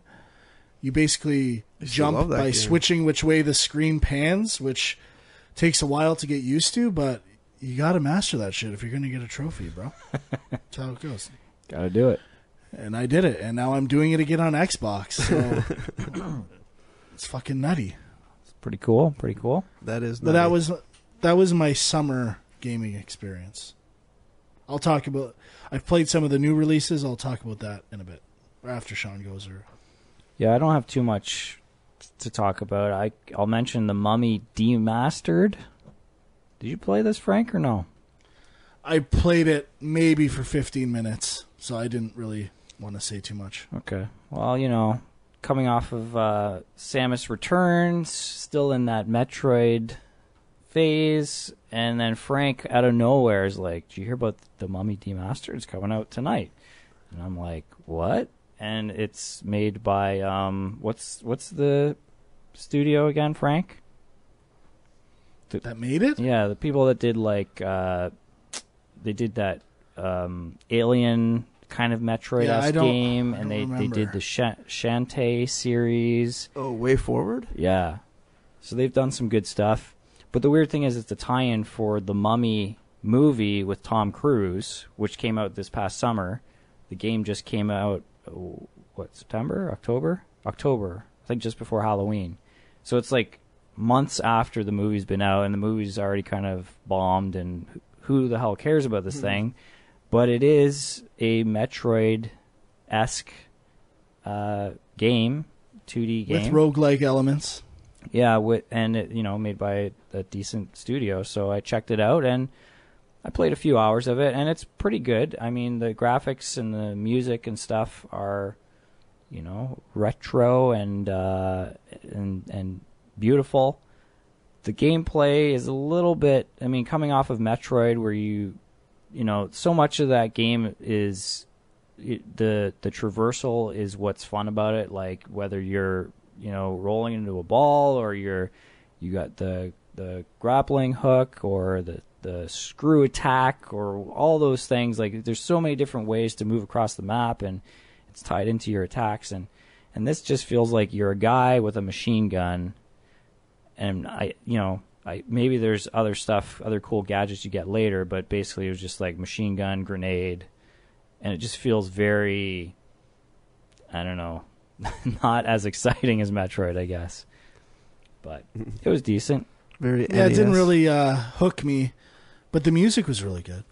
Yeah, good music. Yeah, I guess briefly I'll mention Sonic Mania, which I played that briefly as well. I didn't play a ton of, but I can say that the co-op mode is the most unplayable co-op mode ever made, because basically one person's Sonic, one person's Tails, and Sonic is just flying off the screen, and then if you're off screen for a second, Tails kind of gets picked up and put wherever Sonic is. And so Sonic's just flying around, and Tails is literally almost never on the ground. Like, you're just constantly being picked up and put down somewhere else. That's classic Sonic. That's how it worked in Sonic 2, bro. It's brutal. Sorry. But what I saw of Sonic Mania, I liked the look of it, and it's interesting how they were able to kind of take the classic Sonic and then build on it.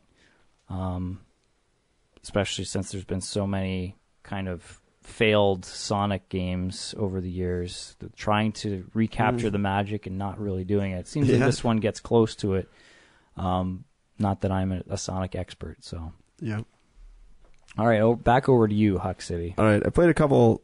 I touched, kind of like you guys, I touched a little bit of Nier, Automata, Mm-hmm. and I was enjoying it. I had to take it back to the library, unfortunately, but really was liking it. I've been hearing really good things.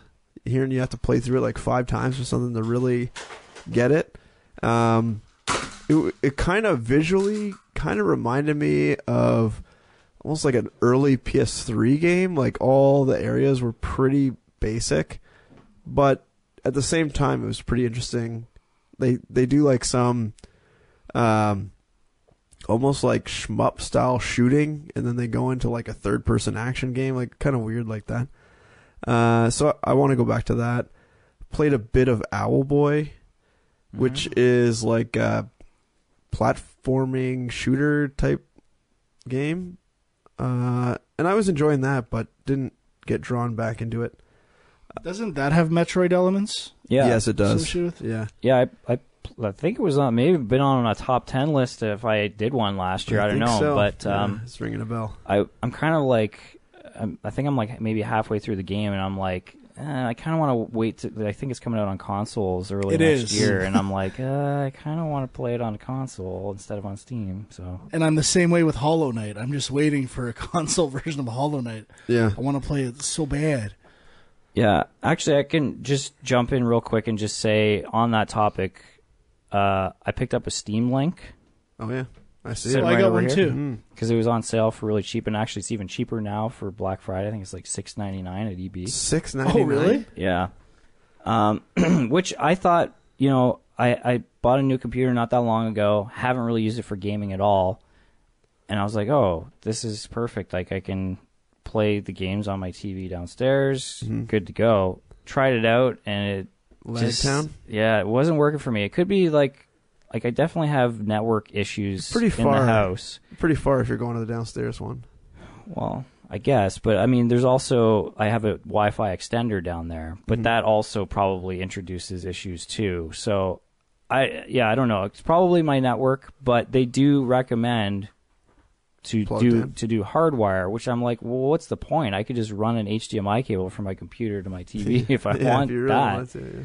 So I would like to use that, and I would definitely buy more Steam stuff, but it wasn't working for me. So yeah, that's unfortunate. But I guess you're only out like $10, so yeah. I was looking for an RPG to play, and I saw that Lost Odyssey, the like 360, one of the like near launch 360 RPG games by one of the Japanese studios came out, and I remember playing it and getting stuck somewhere. So I've been playing through that, and actually I've been really enjoying it. I've been skipping almost every cutscene because they just go on forever, but I think that's helping my enjoyment, not having to sit through everything they're talking about. And I played another... It's back compat too, right? So are you playing... Yeah, I'm playing on my Xbox One. On your Xbox One? Mm-hmm. Yeah. It's pretty sweet. And then I played another RPG, but this was just a demo on the Switch called Octopath Traveler, or Project Octopath Traveler. It's I believe a Square Enix game, and they put out this demo. I guess there's a type of game. It's like this like dungeon crawling RPG. I can't remember the name of it that they kind of emulate. But this game has a really cool art style. It kind of blends 3D graphics with 2D pixel art, and so all the backgrounds and stuff, you can go into them, but they're all also just like billboards of 2D pixel art, but there are 3D elements, so like tables and chairs and props and stuff will be 3D in rooms, but then like the walls and stuff and the backgrounds and the floors will be like 2D sprites. It's really kind of weird. And you can kind of like go through the layers of the backgrounds. It has this really neat, and all the characters are 2D sprites. Really neat art style.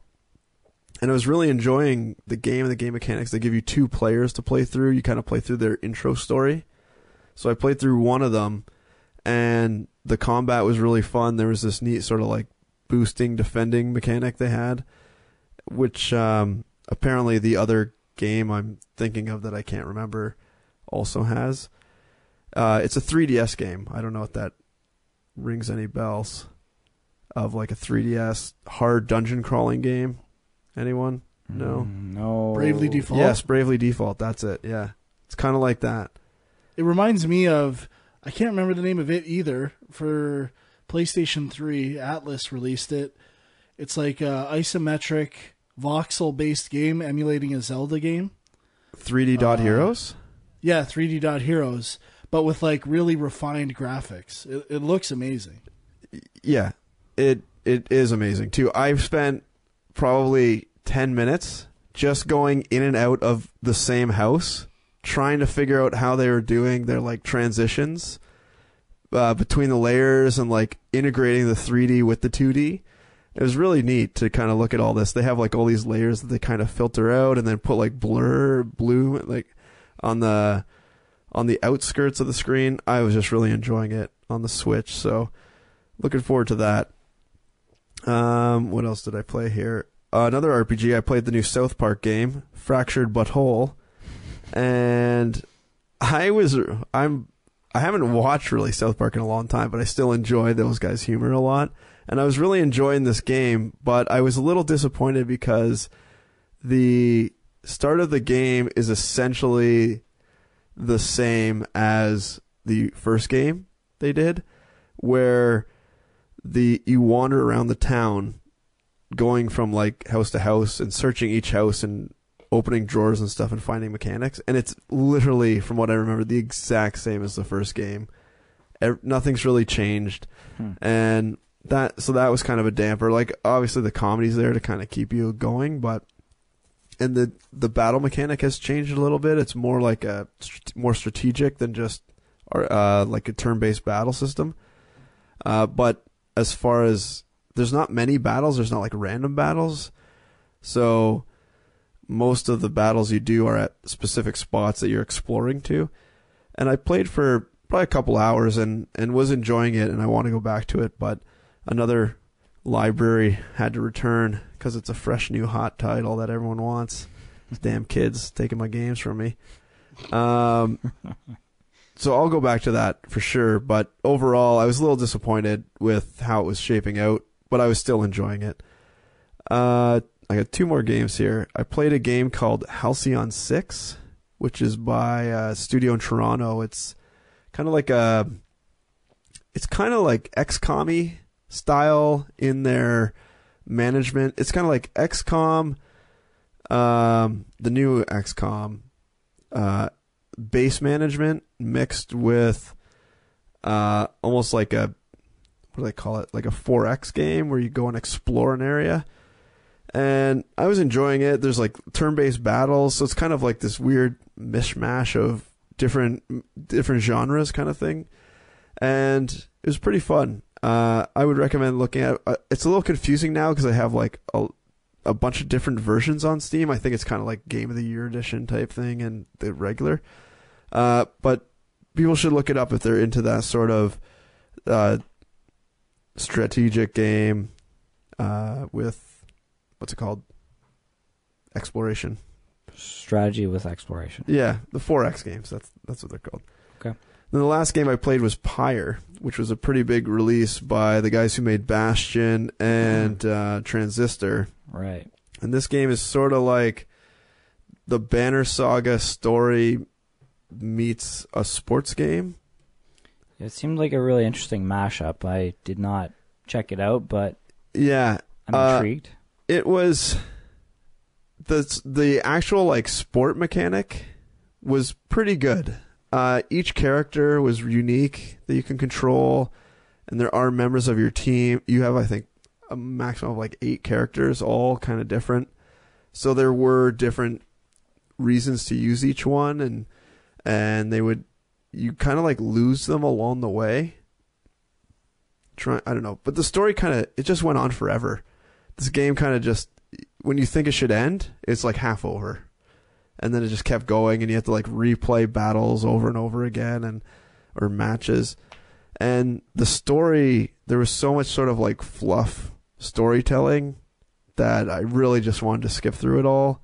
It wasn't that interesting. Basically, the story is you're trapped in sort of like purgatory, and the only way to get out of purgatory is to win these sporting matches. And then so you have to fight through all these areas to get to the basically like the championship round type thing. And then when you win, one of your guys can leave purgatory and go back to the real world. And then I was like, oh great, that'll be the end of the game. Nope. Then you have to like fight through that whole thing a whole bunch more times and get everyone out of your party except for like 3 guys. So you're basically doing the same loop like 5 or 6 times in a row. Luckily, like the subsequent times are a little faster, but it just dragged on way too long. And the storytelling there's like this sort of like underlying story of there being sort of like you're trying to lead a rebellion against whoever the oppressors are that put you down into purgatory in the first place. But it's not really super clear and fleshed out. It's kind of like, oh, if you get your guys out of purgatory, they'll be able to help you in your revolution. But then like there's nothing really crazy going on that really explains it down the road. So overall, I don't know, I would probably give it like a 2.5 or a 3 out of 5. I did enjoy like the gameplay mechanics, but it just goes on way too long. And if they had shortened it up, or I don't know, maybe like your players don't have any sort of progression, so you're not really, or there is some progression, but it didn't really make a big difference. Like you get to fly a little further or rush a little faster, or your attacks go a little further, but nothing really drastic I found. And yeah, I wouldn't recommend it overall. Does it have a multiplayer mode, or? I don't. Yeah, it did, but I think it was only local. Okay. If I recall, but I never tried it. Okay. Yeah, that's it. All right, Frank, what else you got over there? I'll say briefly Call of Duty World War II. Yep. So far, I've only done the first mission, which is D-Day, and a few multiplayer fights. But I'm definitely enjoying going back to original Call of Duty, wall running, double jumping, all that crazy stuff. It's fun to go back to the classic Call of Duty. Although I'll say the night it launched was a complete disaster. It took 3 days before you could actually match make a game online with your friends. It was in rough shape. That's pretty brutal. They've outsourced their online stuff. They've got a whole system for this, which Destiny shares and this game shares and all that. And it's how is this stuff not working yet? They have so much money put into it. It's insane. But I'm liking it. NHL 18. I haven't played that much, but I'll say I've played a ton of the threes mode, which was added this year, and it's actually a lot of fun. I'm enjoying that quite a bit. And finally, I've played just the opening of Assassin's Creed Origins. Now I'm waiting. I'm so close to going full 4K and getting an X and potentially a proper 4K HDR TV over Black Friday weekend. So I'm kind of holding off on going back until I get that. But I have to say, for a relaunch of Assassin's Creed and taking a year off, it was strange, the opening of this game. I had to rewatch. I literally restarted the game 3 times. The story was so confusing to me. I was like, this is some of the worst storytelling I've ever seen in a game. And I had no idea what was going on. And it's just cuts and very sloppy. And it's going to take a while to get used to. They have reinvented the wheel with combat in Assassin's Creed in this game. And I don't think I'm a fan. You have to use the bumper. The primary buttons you use are the left bumper and right bumper on the controller, which is so uncomfortable that I'm shocked. Anyway, it's like a whole new learning curve for Assassin's Creed, which so far I am not crazy about. I will go back to it at some point, but gotta say, did not leave a strong first impression for an opening of a major game. Same with Battlefront 2 campaign. These are supposed to draw you in, get you hooked on the game, and both were failures from that standpoint for me. Well, that's too bad. That's too bad, Frank. Yeah, man.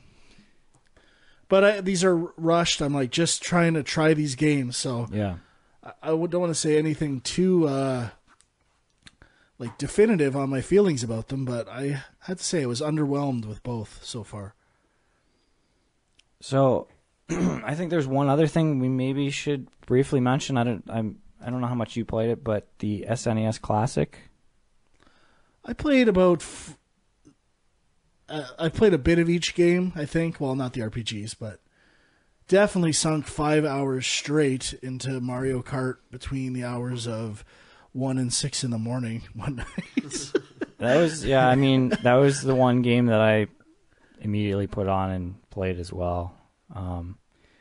Said I would play Earthbound, did not play Earthbound, but played Mario Kart, and actually I played a little bit of Super Mario RPG, believe it or not, which I had never played. Yeah, me neither. I'm a fan. That's a great game. I'm a fan of the Mario and Luigi games, so I thought maybe I should give that a whirl. And Mario Kart is so good. The laps are so short. The fact that the coin pads don't reset, or the power-up pads don't reset, or the coins. I would love a version of Mario Kart in Mario Kart 8 with the rules and tracks of Mario Kart. It's so much more consequential, less aiding people in lower places. Yeah. Oh, it's so much fun. Yeah, I feel like everybody has their favorite Mario Kart, and it's usually just the first one you played or something. A lot of people swear by the N64 one, but for me, nothing will beat the original. It's just so tight, and yeah, it's kind of before they started adding all these crazy bells and whistles, and the battle mode you could play forever and never get sick of it. I remember the first It time just sucks. we figured out you could use the feather and jump into like the water section where no one could get you, and you're like, this is amazing. Yeah. Love that game. I wish there was a way to play like this version with 8 players, or Yeah. it'd be so much fun. It's true. I guess I should mention that I modded my SNES Classic. You did? Yeah. I was debating modding mine. I got a second one. I mean, I normally would never do this. It just, I don't know. I feel like I don't know.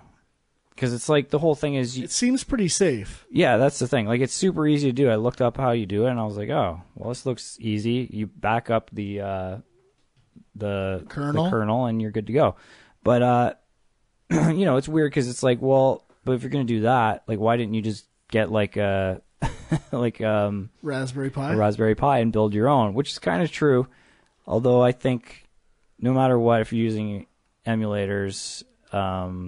something's a little off, and obviously this uses an emulator too, but so you can add tons of extra SNES games to your SNES Classic, stuff that wasn't on there, and it comes up through the regular menu and everything. Oh, really? It's pretty cool. Like, there is something to be said about adding it, not in a legit way, but in a way that it looks legit. Exactly. And it doesn't look like one of these hacky menus and all that stuff. It's not just a big list of shitty ASCII text.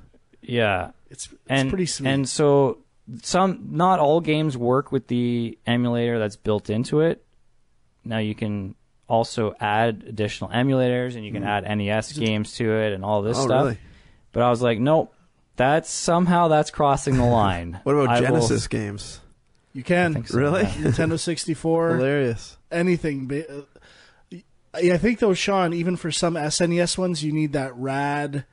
I can't remember what the extra download is, but some SNES games won't work. Yeah, there were a few that I threw on there that didn't work, and I didn't go beyond that. I was like, okay, they don't work, too bad. But So putting them on is too far, but having all the ROMs is okay. yeah. Well, not. Gotta be honest, I kind of agree with Sean. It's not. Yeah, it's not the moral thing. It's just the consistency, the visual consistency of the platform. Fair enough. You're holding a Super Nintendo controller. Your hands are cramping. Hence, only Super Nintendo games shall be played, said Bob. Yeah. Okay. So, I guess that's. You going to talk about your Commodore 64? Oh yeah, I guess we can briefly mention. Yeah, they did announce a Commodore 64 Classic or Mini or whatever you call it, which you posted it, I think, and a bunch of people had tweeted it to me, and I was like, that's cool. I kind of already have one though, which, I mean, I imagine this one will be better, but I do have. I guess it's more like the Atari Flashback or something. That's probably about when it came out. Was when they came out with the Atari Flashbacks, and it's a joystick that has a bunch of games built in that you can plug into a TV. And I think most of them are Epic's games, most if not all. So it's like Impossible Mission, and it's like all the winter games, summer games, all those things. And a bunch of stuff that I actually don't even know what the hell it is. But Does it have California games? That's all you need. It does, yes. Beautiful. So that is already out there.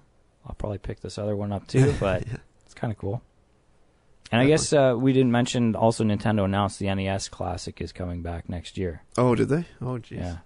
So that somehow along the way they realized, hey, we're missing out on money. Hey, people are buying this thing still. Yeah. Hey, they're like $800 on eBay or whatever. Yeah, crazy no, it's they insane. are. I think the SNES Classic is a little easier to find. I think so, yeah. But Yeah, for sure. okay, so let's get to some junk mail. GameJunkPodcasts at gmail.com is where you can reach us.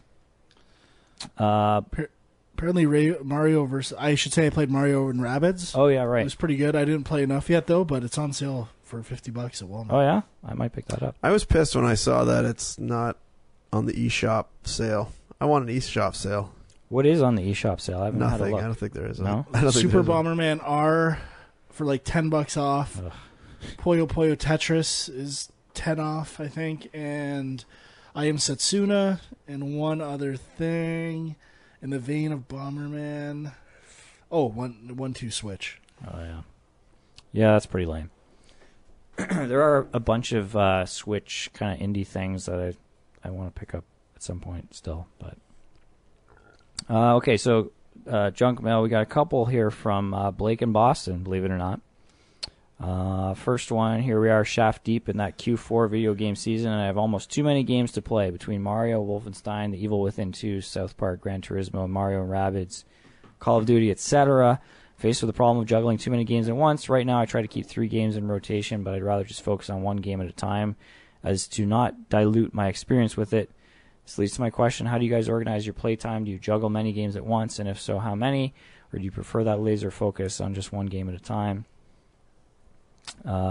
P.S. In preparation for Red Dead Redemption 2, I have a series of movies lined up to get me into that old-timey Western mood. Do you guys ever prefer a game you're excited for with some delectable appetizers via other forms of media?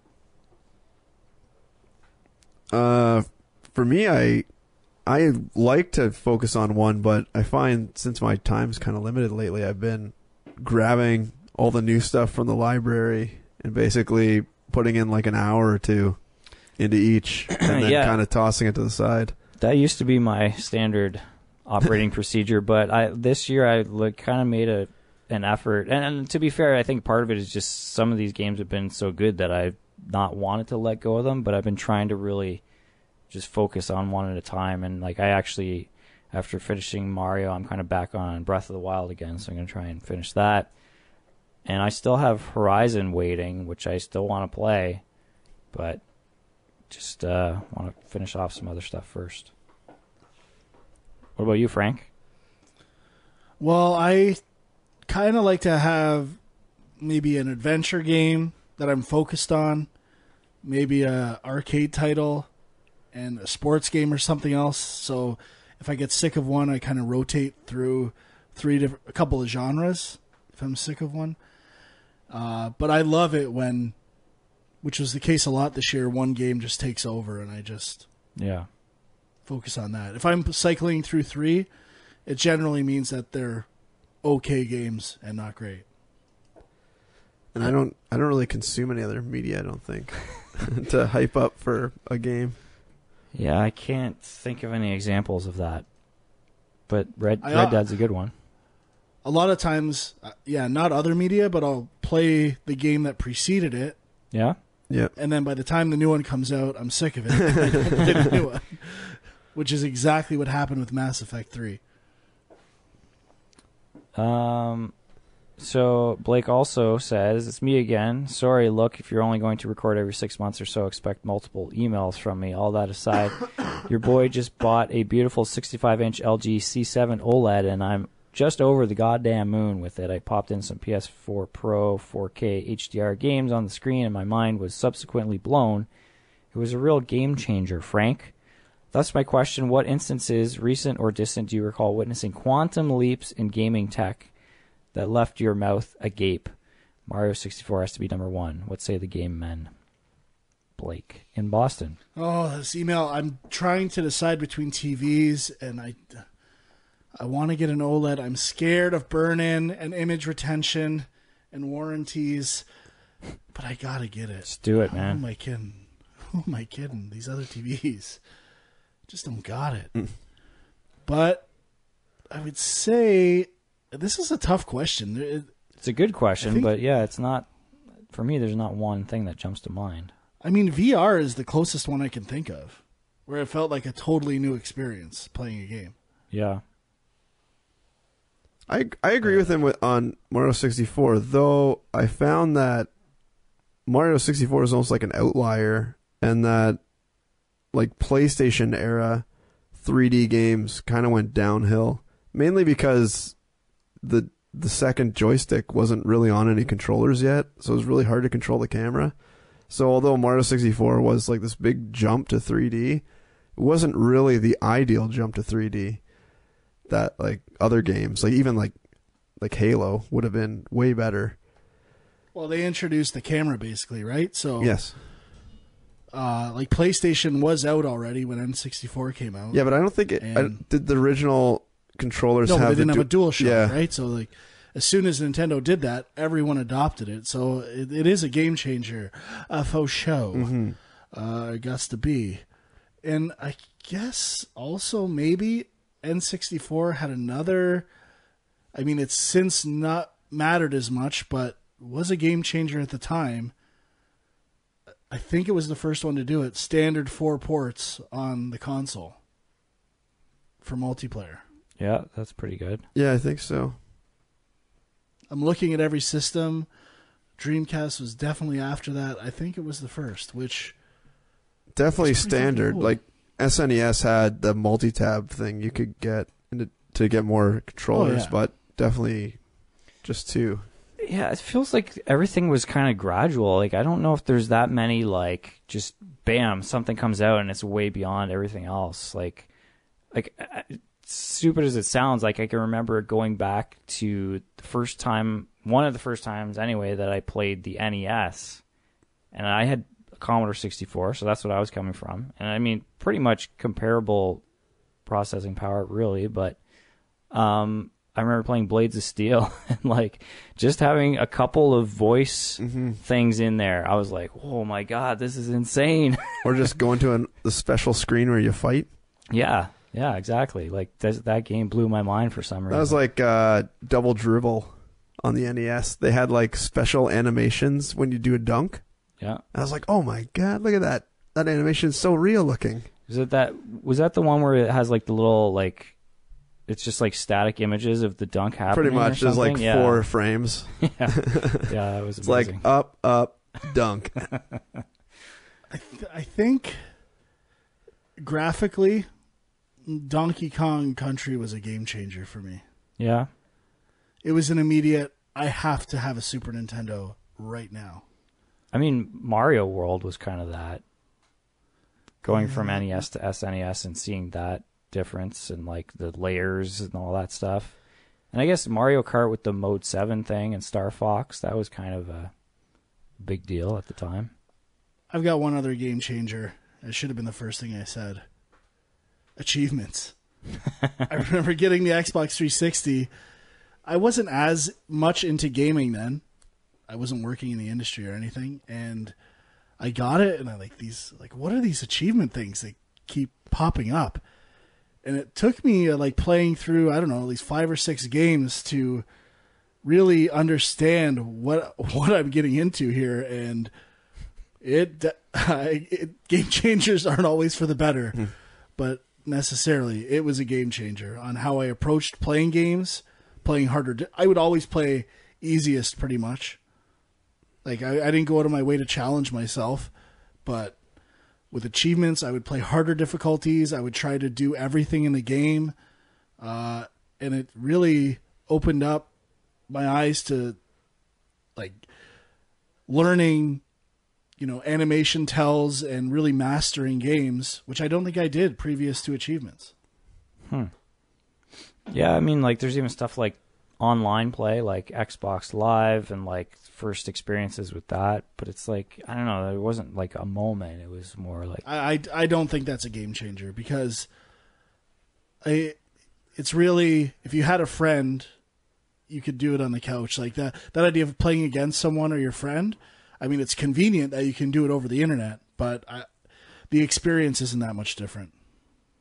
I have one more that's not super major, but especially in this day and age when TVs like progress so much. But for me, going from like getting a 360 and getting an HD TV and having that initial, I think like, well, the first 2 games I remember throwing in were Gears. Well, actually, it was probably Bejeweled or something.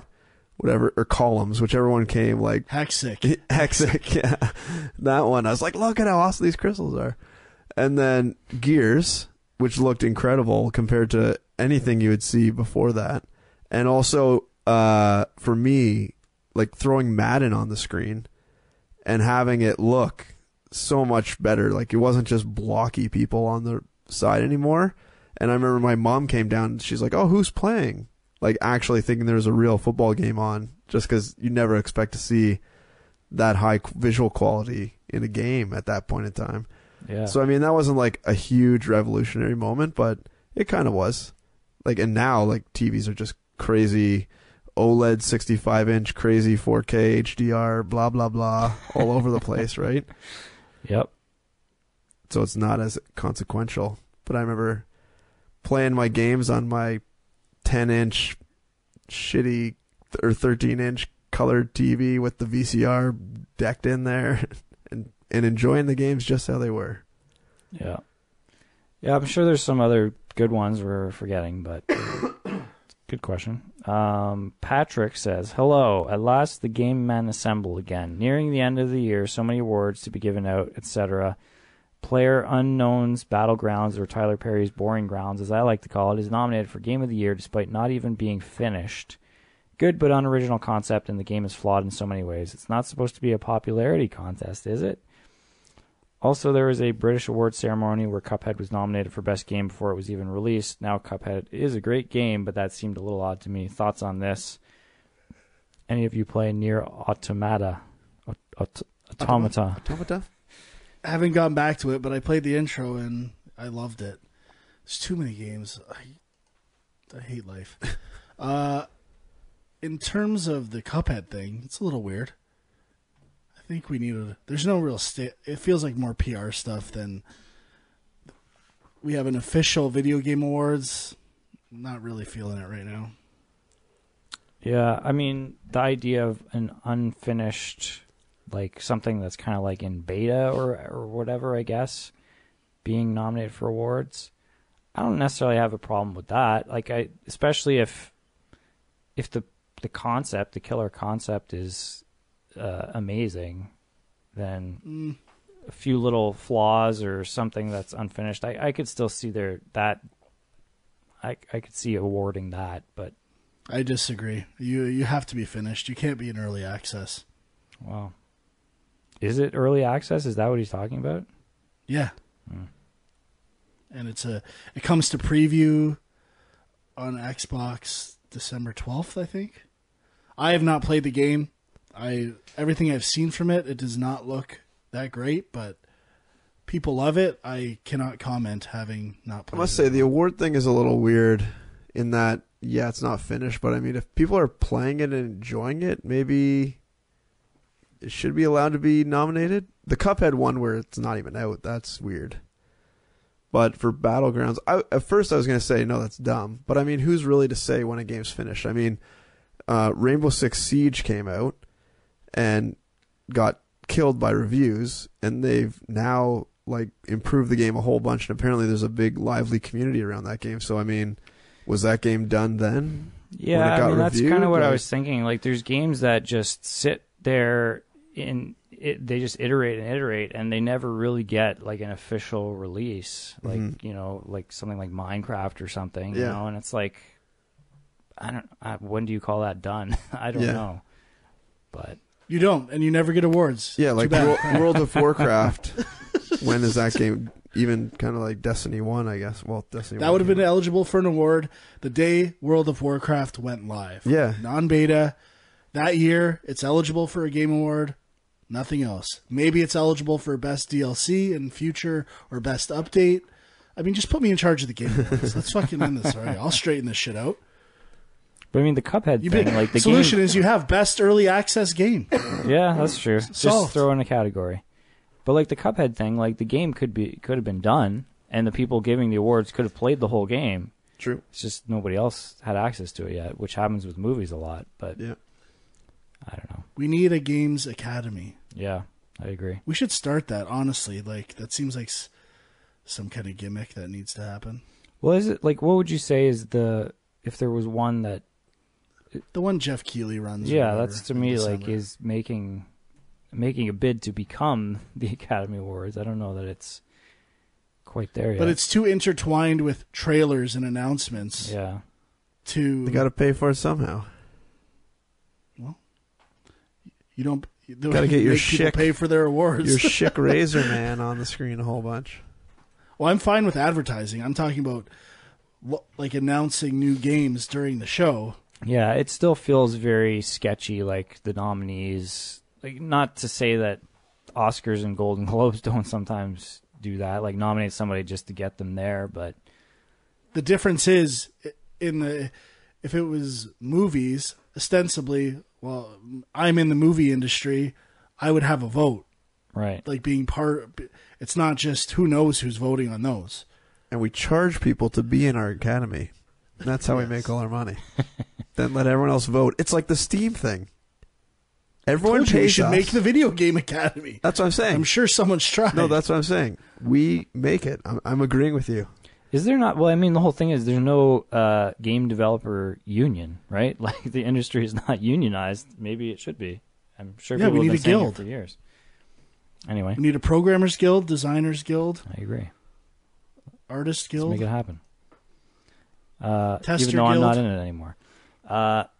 Let's get to this one from Jeremy in St. Louis.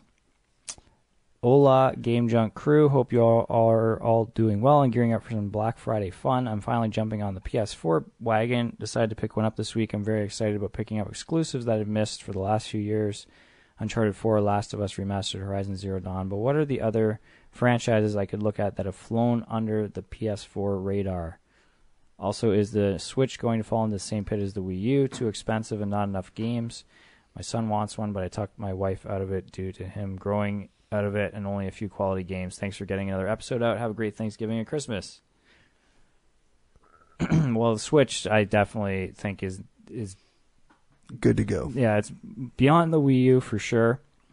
I mean, like, it hasn't been out for a year yet. Yeah. And there's some pretty solid games. Like, I think there's better games for that than there were for the PS4 in the first. Yeah. It doesn't year. have a huge library yet, but it has really high quality stuff. Like, or a couple really high quality games. Yeah. And the other advantage for him, if he does change his mind after listening to this, is that the Switch doesn't need to take up a TV. So if you want your kid to play that and you still want a game or watch TV or whatever, they can still be playing without having to take up a TV in the house, which is a pretty neat advantage to have. Yeah. So I guess we're looking for PS4 under the radar PS4 recommendations. So it sounds like he probably has like an Xbox One or something. So like there are awesome games on that, but I wrote down a bunch here. The Order, the Souls games, they're all Order, especially if you can get it for like $6 or something. It's a no-brainer. Yeah. The Souls games, Nier Automata, Nioh, right? That's exclusive, Frank? Oh, absolutely. Infamous Second Son as well is one. It's older, but I still think it's amazing. Killzone Shadowfall, Until Dawn, and my personal favorite, Guacamelee. Unless you had a Vita and you played it there. Well, that was on Xbox. I think it is on Xbox now, Oh, right. They did the Super Championship Turbo Edition or whatever now, yeah. And Bloodborne, which is kind of like the Souls and Nioh games as well. Yeah. What about The Last Guardian? Did you say... I haven't finished it. I can't say. Have you played... Or did we mention... Oh, shit. I can't remember now. Until Dawn? I really haven't played it. So I did say that, but... Okay, sorry.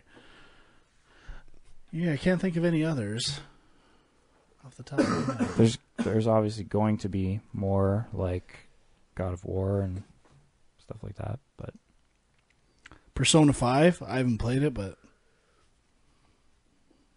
And Last of Us 2 coming out. Oh, we didn't talk... Well, there's lots coming, Sean. Yeah. We're talking ones that flew under the radar. It has to be out to fly under the radar. Okay. Greg in Philly says, "Hey Junkers, this Thanksgiving I'm thankful for a new Game Junk podcast. Now let's dig in. I was having an argument with a friend today. Should Nintendo just get rid of motion controls altogether? It was a fun gimmick while it lasted, but their version of it feels painfully outdated. While Nintendo is still satisfied with approximate waggle direction detection, significant advancements are being made in the VR realm to reach one-to-one motion correspondence. I get it. To be at that level of responsiveness requires a price point that Nintendo will never be willing to play in, and their fans would almost absolutely never pay it. Not to mention that these are not the types of games Nintendo is looking to make. So what's the point? Can't recall the last time I felt motion controls actually enhanced a Nintendo game. Nowadays it's usually an optional setting, but with games like Mario Odyssey still requiring it, I think I'm finally annoyed enough to be completely against it. Should they end their decade-long endeavor to have you jerk off their controllers? Settle this argument for me. Regards, Greg."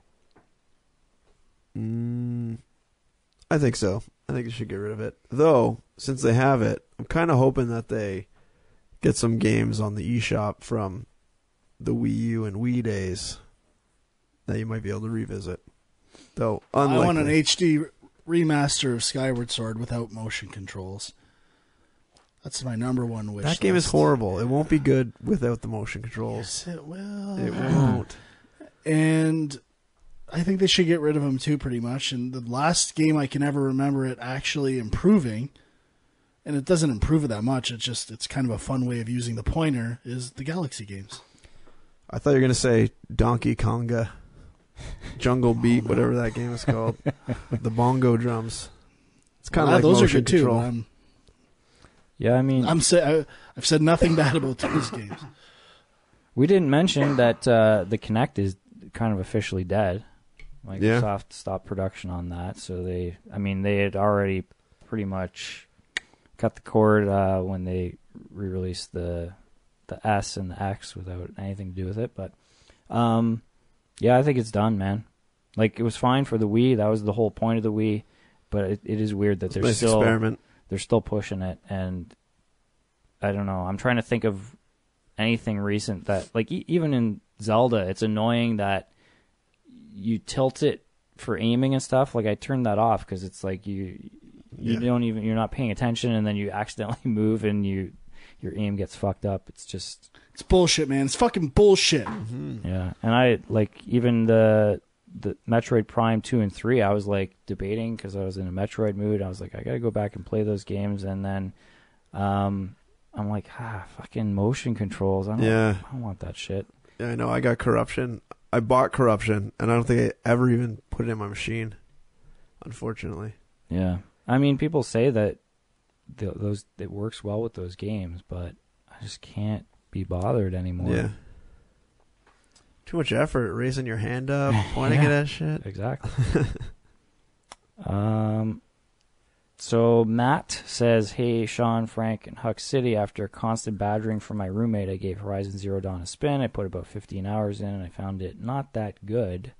Amazing graphics, fully realized open world.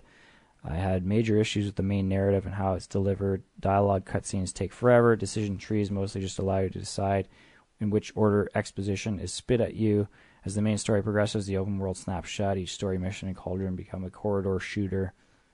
I soon abandoned the main story and spent time hunting machines and crafting upgrades, but the dynamic of alerting one machine and having a dozen more show up grew tiresome pretty quickly.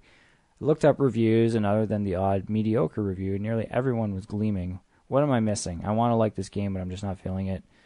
Other than to rant, I wanted to ask if there are other games, classic or modern, that are universally praised that you guys can't stand. Cheers and happy American Thanksgiving. Frank, what do you got to say to this? I don't know, man.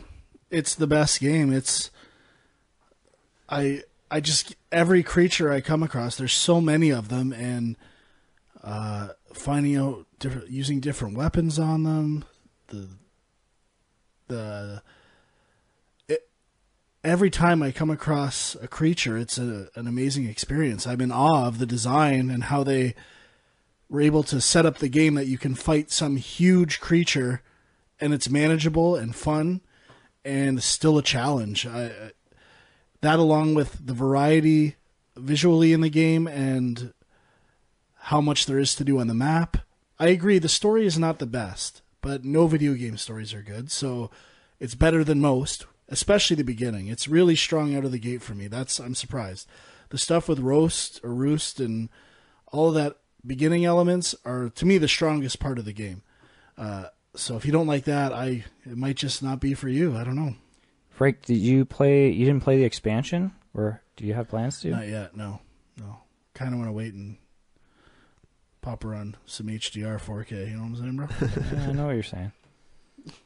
So, universally praised games like that for me, that everyone else loves, that I just don't get. It's not... I feel like Skyrim and Fallout are that for me. Yeah. Where I just see everyone turning a blind eye to, like, the animations, how clunky things are, how broken they are at times. Just, again, I don't hate them. I don't get why they're 10 out of 10 in everything. Yeah, I mean, it's tough because, like, I've got some I can mention, but it's like, well, I've played like an hour or something. You know, I just got turned off and I never went back to it. But it's like, I don't know, how often do you play through an entire game and be like, fuck, I hated that game? You know, like, it doesn't happen. I can tell you one. Twilight Princess. Yeah, that was on my list. That and Skyward Sword. Yeah, both. Like, I was so excited for them. Reviews amazing, and then just could not get into them for whatever reason. I also found, I got a couple more. The BioShock series, I mean, I've been on that all the time. I just cannot get into them. I played the whole through of Infinite, and it was all right, but I don't know why these games are getting like 95s on Metacritic. And the new Shadow of Mordor games, I don't know why those games have such a draw. I mean, I only played the first one like maybe 2 hours, and the Nemesis system was not that interesting to me, maybe because I didn't play for longer. It didn't really develop into whatever it was supposed to be.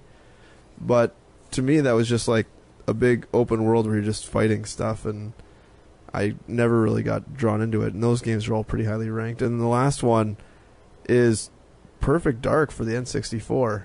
I could never get into that game. I don't know why. I'm not going to say it's a bad game. I never really put the time in. But for some reason, it did not draw me in. And I don't know if that's like because the game's not good or because whatever, just where I was in my life. But Perfect Dark Zero, now that game is amazing. I never played it. It's not that good. I did like Perfect Dark, but I think a lot of the love certainly is, you know, carry over from GoldenEye. Right? Yeah, that's what I think. I thought, but yeah, nothing else really popping into my head. I mean, there's stuff where it's like I'm curious, but I know it's not for me, like Dark Souls and stuff like that, where it's like everybody loves it, and I'm like curious, but I will probably never play it. Yeah. Those games are harder than Cuphead. Yeah.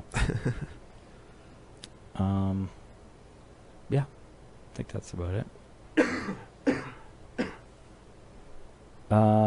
Yeah, I mean, like, and I guess just, I feel like it does happen a lot with Nintendo, even though, like, you know, I'm raving over Zelda and Mario this year. Sometimes there's a year Nintendo puts out a bunch of stuff and it's praised to the high heavens. I almost feel like Breath of the Wild is almost in that. Yeah? For me. Yeah, I was just about to say the same thing. A great game, but not being perfect. revered basically as a 10 by every person who's played it. I personally don't know how anyone could play that game and give it a 10. Yeah. There are so many problems. Oh, I disagree on that one. You love the inventory management? The destructibility of the items?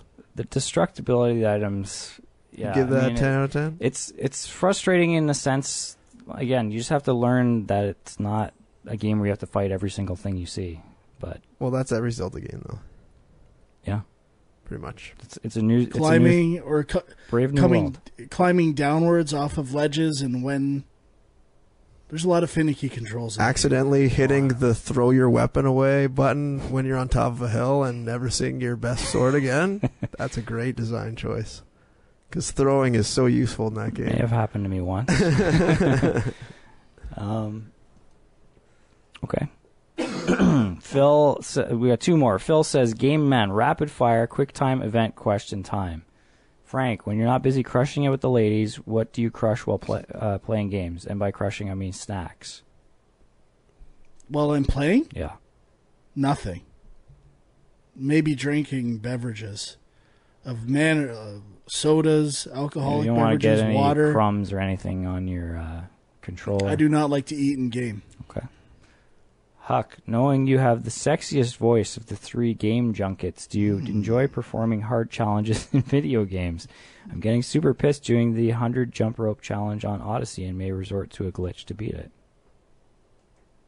Do I enjoy doing hard things in video games? No, I don't. Sean, you're a dad and so am I. How fucking cool is that? It's pretty cool.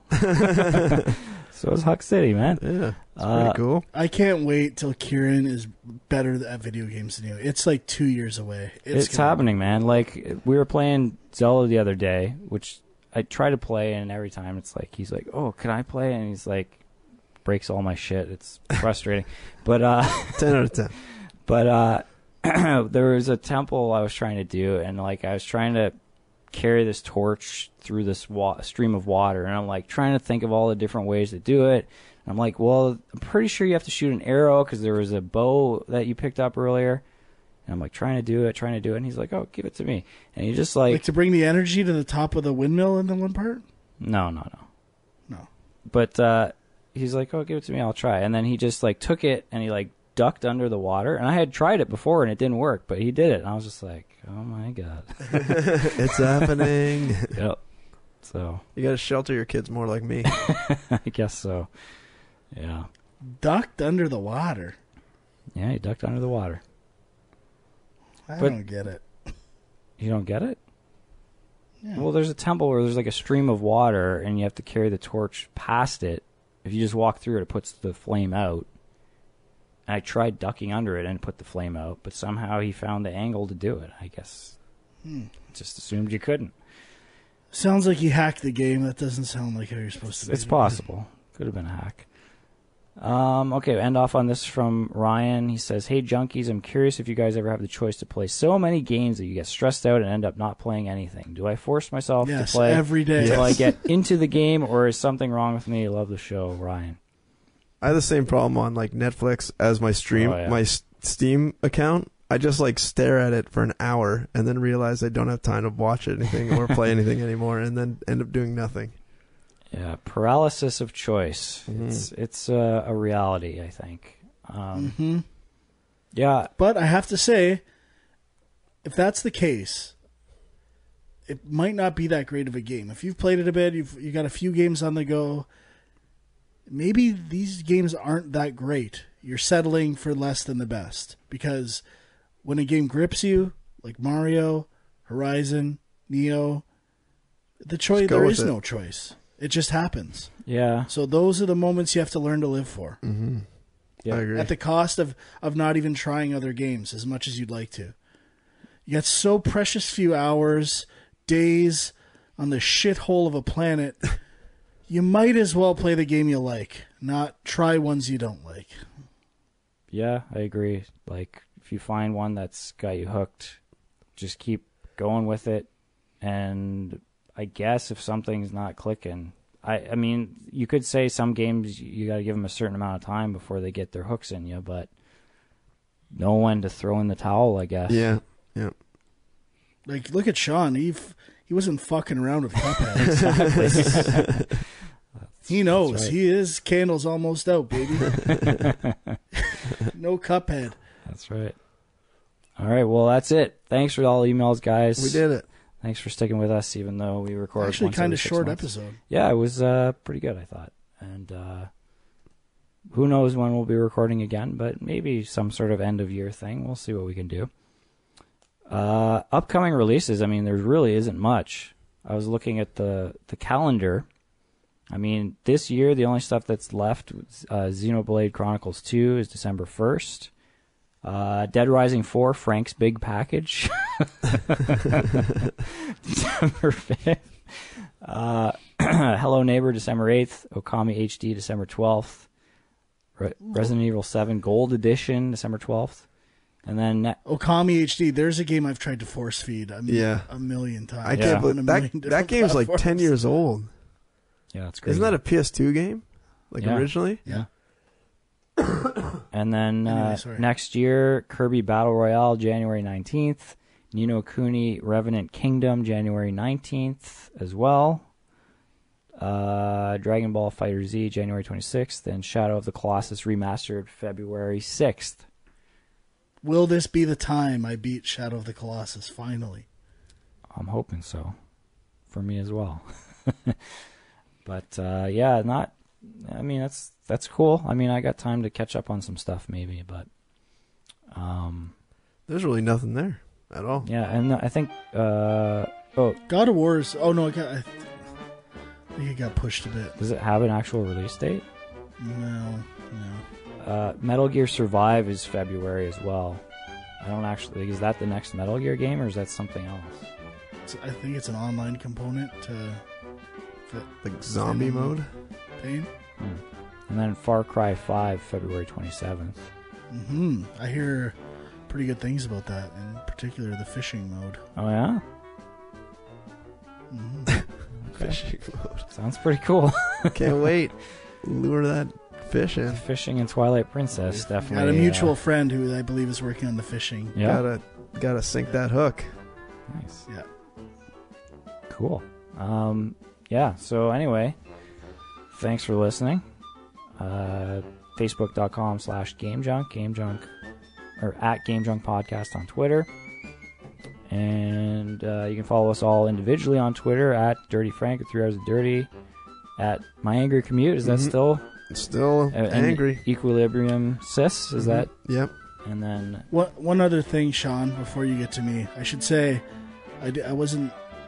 It hadn't been announced prior to recording. There's a new patch out for Embers of Miram. Oh yeah. Yeah, lower difficulties, a little less. It can extend split time for those of you who were struggling with that or how long you had it. So, if difficulty was a factor, you tried it. The patch is now on PS4 and Xbox One, and it was already on Steam. Cool. Okay.